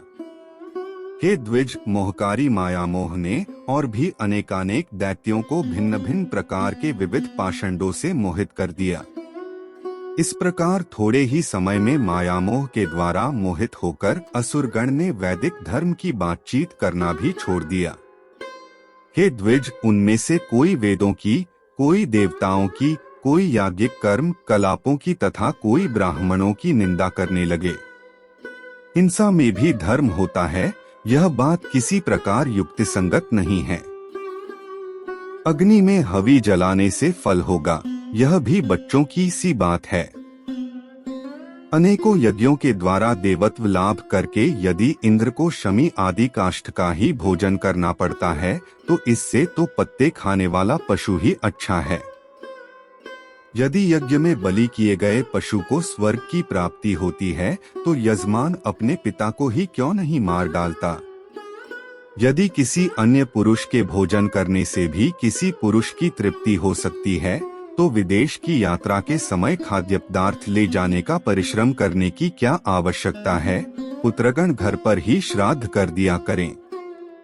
अत यह समझकर कि यह श्राद्धादि कर्मकांड लोगों की अंधश्रद्धा ही है, इसके प्रति उपेक्षा करनी चाहिए और अपने श्रेय साधन के लिए जो कुछ मैंने कहा है उसमें रुचि करनी चाहिए। हे असुरगण, श्रुति आदि आप्त वाक्य कुछ आकाश में नहीं गिरा करते। हम, तुम और अन्य सबको भी युक्तियुक्त वाक्यों को ग्रहण कर लेना चाहिए। श्री पराशर जी बोले, इस प्रकार अनेक युक्तियों से माया मोह ने दैत्यों को विचलित कर दिया, जिससे उनमें से किसी की भी वेदत्रयी में रुचि नहीं रही। इस प्रकार दैत्यों के विपरीत मार्ग में प्रवृत्त हो जाने पर देवगण खूब तैयारी करके उनके पास युद्ध के लिए उपस्थित हुए। हे द्विज, तब देवता और असुरों में पुनः संग्राम छिड़ा। उसमें सन्मार्ग विरोधी दैत्यगण देवताओं द्वारा मारे गए। हे द्विज, पहले दैत्यों के पास जो स्वधर्मरूप कवच था उसी से उनकी रक्षा हुई थी। अब की बार उसके नष्ट हो जाने से वे भी नष्ट हो गए। हे मैत्रेय, इस समय से जो लोग माया मोह द्वारा प्रवर्तित मार्ग का अवलंबन करने वाले हुए वे नग्न कहलाए, क्योंकि उन्होंने वेदत्रयी रूप वस्त्र को त्याग दिया था। ब्रह्मचारी, गृहस्थ, वानप्रस्थ और सन्यासी ये चार ही आश्रमी हैं। इनके अतिरिक्त पांचवा आश्रमी और कोई नहीं है। हे मैत्रेय, जो पुरुष गृहस्थ आश्रम को छोड़ने के अनंतर वानप्रस्थ या सन्यासी नहीं होता वह पापी भी नग्न ही है। हे विप्र, सामर्थ्य रहते हुए भी जो विहित कर्म नहीं करता वह उसी दिन पतित हो जाता है और उस एक दिन रात में ही उसके संपूर्ण नित्य कर्मों का क्षय हो जाता है। हे मैत्रेय, आपत्ति काल को छोड़कर और किसी समय एक पक्ष तक नित्य कर्म का त्याग करने वाला पुरुष महान प्रायश्चित्त से ही शुद्ध हो सकता है। जो पुरुष 1 वर्ष तक नित्य क्रिया नहीं करता उस पर दृष्टि पड़ जाने से साधु पुरुष को सदा सूर्य का दर्शन करना चाहिए। हे महामते, ऐसे पुरुष का स्पर्श होने पर वस्त्रसहित स्नान करने से शुद्धि हो सकती है और उस पापात्मा की शुद्धि तो किसी भी प्रकार नहीं हो सकती। जिस मनुष्य के घर से देवगण, ऋषिगण, पितृगण और भूतगण बिना पूजित हुए निश्वास छोड़ते अन्यत्र चले जाते हैं, लोक में उससे बढ़कर और कोई पापी नहीं है। हे द्विज, ऐसे पुरुष के साथ 1 वर्ष तक संभाषण, कुशल प्रश्न और उठने बैठने से मनुष्य उसी के समान पापात्मा हो जाता है। जिसका शरीर अथवा गृह देवता आदि के निश्वास से निहत हैं, उसके साथ अपने गृह, आसन और वस्त्र आदि को न मिलावे। जो पुरुष उसके घर में भोजन करता है, उसका आसन ग्रहण करता है अथवा उसके साथ एक ही शैया पर शयन करता है, वह शीघ्र ही उसी के समान हो जाता है। जो मनुष्य देवता, पितर, भूतगण और अतिथियों का पूजन किए बिना स्वयं भोजन करता है, वह पापमय भोजन करता है, उसकी शुभ गति नहीं हो सकती।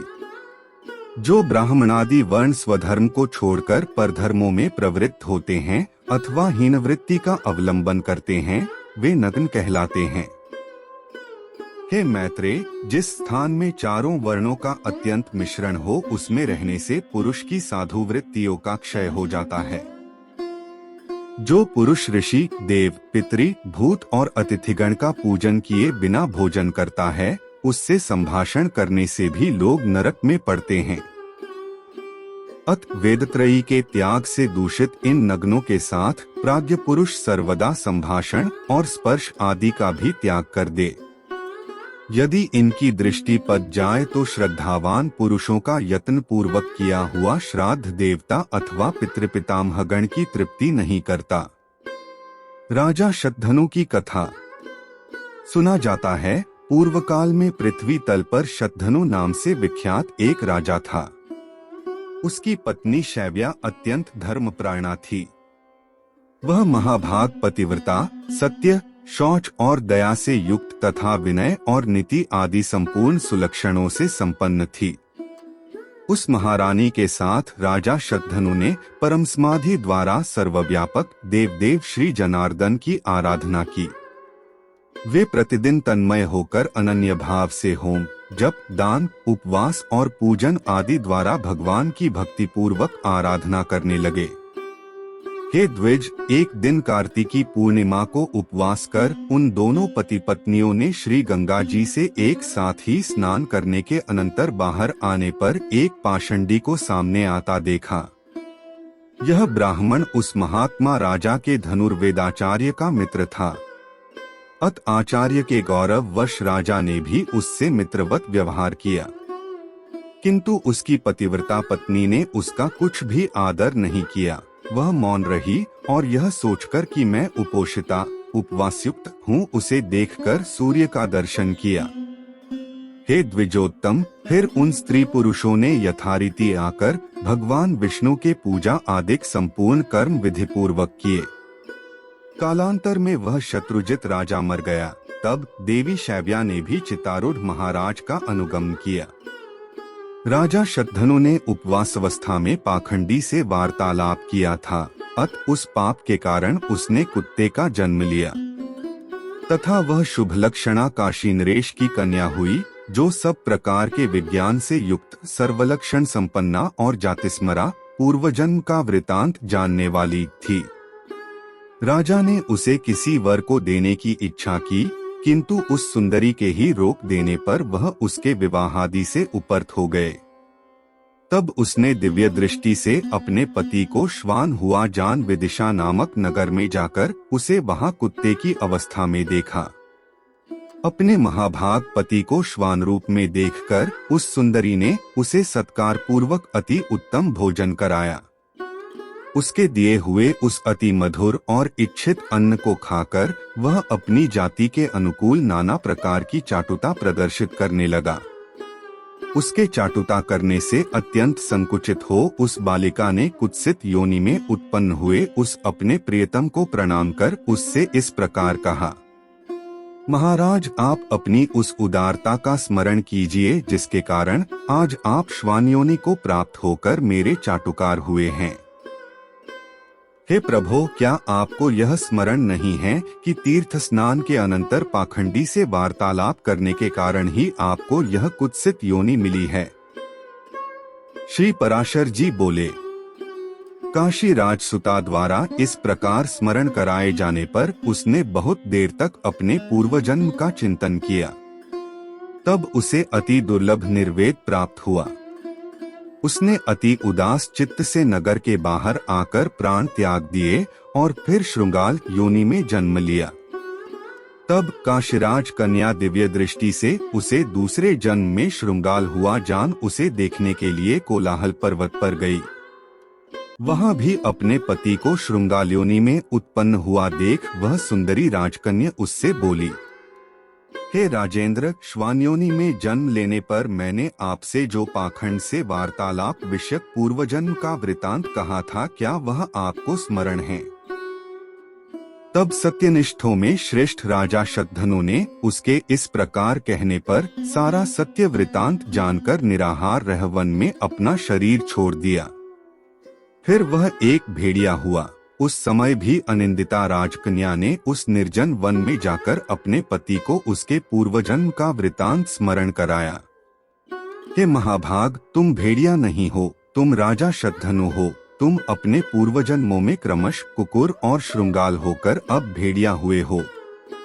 इस प्रकार उसके स्मरण कराने पर राजा ने जब भेड़िए के शरीर को छोड़ा तो गृध्र योनि में जन्म लिया। उस समय भी उसकी निष्पाप भार्या ने उसे फिर बोध कराया। हे नरेंद्र, तुम अपने स्वरूप का स्मरण करो, इन गृध्र चेष्टाओं को छोड़ो। पाखंड के साथ वार्तालाप करने के दोष से ही तुम गृध्र हुए हो। फिर दूसरे जन्म में काक्योनि को प्राप्त होने पर भी अपने पति की योग बल से पाकर उस सुंदरी ने कहा, हे प्रभो, जिनके वशीभूत होकर संपूर्ण सामंतगण नाना प्रकार की वस्तुएं भेंट करते थे, वही आप आज काक्योनि को प्राप्त होकर बलिभोजी हुए हैं। इसी प्रकार काक्योनि में भी पूर्वजन्म का स्मरण कराए जाने पर राजा ने अपने प्राण छोड़ दिए और फिर मयूर योनि में जन्म लिया। मयूरावस्था में भी काशीराज की कन्या उसे क्षण क्षण में अति सुंदर मयूरोचित आहार देती हुई उसकी टहल करने लगी। उस समय राजा जनक ने अश्वमेध नामक महायज्ञ का अनुष्ठान किया। उस यज्ञ में अवभृत स्नान के समय उस मयूर को स्नान कराया। तब उस सुंदरी ने स्वयं भी स्नान कर राजा को यह स्मरण कराया कि किस प्रकार उसने श्वान और श्रृंगाल आदि योनियां ग्रहण की थीं। अपनी जन्म परंपरा का स्मरण होने पर उसने अपना शरीर त्याग दिया और फिर महात्मा जनक जी के यहाँ ही पुत्र रूप से जन्म लिया। तब उस सुंदरी ने अपने पिता को विवाह के लिए प्रेरित किया। उसकी प्रेरणा से राजा ने उसके स्वयंवर का आयोजन किया। स्वयंवर होने पर उस राजकन्या ने स्वयंवर में आए हुए अपने उस पति को फिर पतिभाव से वरण कर लिया। उस राजकुमार ने काशीराज सुता के साथ नाना प्रकार के भोग भोगे और फिर पिता के परलोकवासी होने पर विदेहनगर का राज्य किया। उसने बहुत से यज्ञ किए, याचकों को नाना प्रकार से दान दिए, बहुत से पुत्र उत्पन्न किए और शत्रुओं के साथ अनेकों युद्ध किए। इस प्रकार उस राजा ने पृथ्वी का न्यायानुकूल पालन करते हुए राज्य भोग किया और अंत में अपन प्रिय प्राणों को धर्मयुद्ध में छोड़ा। तब उस सुलोचना ने पहले के समान फिर अपने चितारूढ़ पति का विधिपूर्वक प्रसन्न मन से अनुगम किया। इससे वह राजा उस राजकन्या के सहित इंद्रलोक से भी उत्कृष्ट अक्षय लोकों को प्राप्त हुआ। हे द्विजश्रेष्ठ, इस प्रकार शुद्ध हो जाने पर उसने अतुलनीय अक्षय स्वर्ग, अति दुर्लभ दाम्पत्य और अपने पूर्वार्जित संपूर्ण पुण्य का फल प्राप्त कर लिया। हे द्विज, इस प्रकार मैंने तुमसे पाखंडी से संभाषण करने का दोष और अश्वमेध यज्ञ में स्नान करने का महात्म्य वर्णन कर दिया। इसलिए पाखंडी और पापाचारियों से कभी वार्तालाप और स्पर्श न करे। विशेषत नित्य नैमित्तिक कर्मों के समय और जो यज्ञादि क्रियाओं के लिए दीक्षित हो उसे तो उनका संसर्ग त्यागना अत्यंत आवश्यक है। जिसके घर में 1 मास तक नित्य कर्मों का अनुष्ठान न हुआ हो उसको देख लेने पर बुद्धिमान मनुष्य सूर्य का दर्शन करे। फिर जिन्होंने वेदत्रयी का सर्वथा त्याग कर दिया है तथा जो पाखंडियों का अन्न खाते और वैदिक मत का विरोध करते हैं, उन पापात्माओं के दर्शनादि करने पर तो कहना ही क्या है। इन दुराचारी पाखंडियों के साथ वार्तालाप करने, संपर्क रखें और उठने बैठने में महान पाप होता है, इसलिए इन सब बातों का त्याग करें। पाखंडी, विकर्मी, विडाल व्रत वाले अर्थात छिपे छिपे पाप करना वैडाल नामक व्रत है। जो वैसा करते हैं वे विडाल व्रत वाले कहलाते हैं। दुष्ट, स्वार्थी और बगुला भक्त लोगों का वाणी से भी आदर न करे। इन पाखंडी, दुराचारी और अति पापियों का संसर्ग दूरी से त्यागने योग्य है, इसलिए इनका सर्वदा त्याग करे। इस प्रकार मैंने तुमसे नग्नों की व्याख्या की, जिनके दर्शन मात्र से श्राद्ध नष्ट हो जाता है और जिनके साथ संभाषण करने से मनुष्य का एक दिन का पुण्य क्षीण हो जाता है। वे पाखंडी बड़े पापी होते हैं, बुद्धिमान पुरुष इनसे कभी संभाषण न करे। इनके साथ संभाषण करने से उस दिन का पुण्य नष्ट हो जाता है। जो बिना कारण ही जटा धारण करते अथवा मूड मुड़ाते हैं, देवता, अतिथि आदि को भोजन कराए बिना स्वयं ही भोजन कर लेते हैं, सब प्रकार से शौचहीन हैं तथा जलदान और पितृपिंड आदि से भी बहिष्कृत हैं। उन लोगों से वार्तालाप करने से भी लोग नरक में जाते हैं।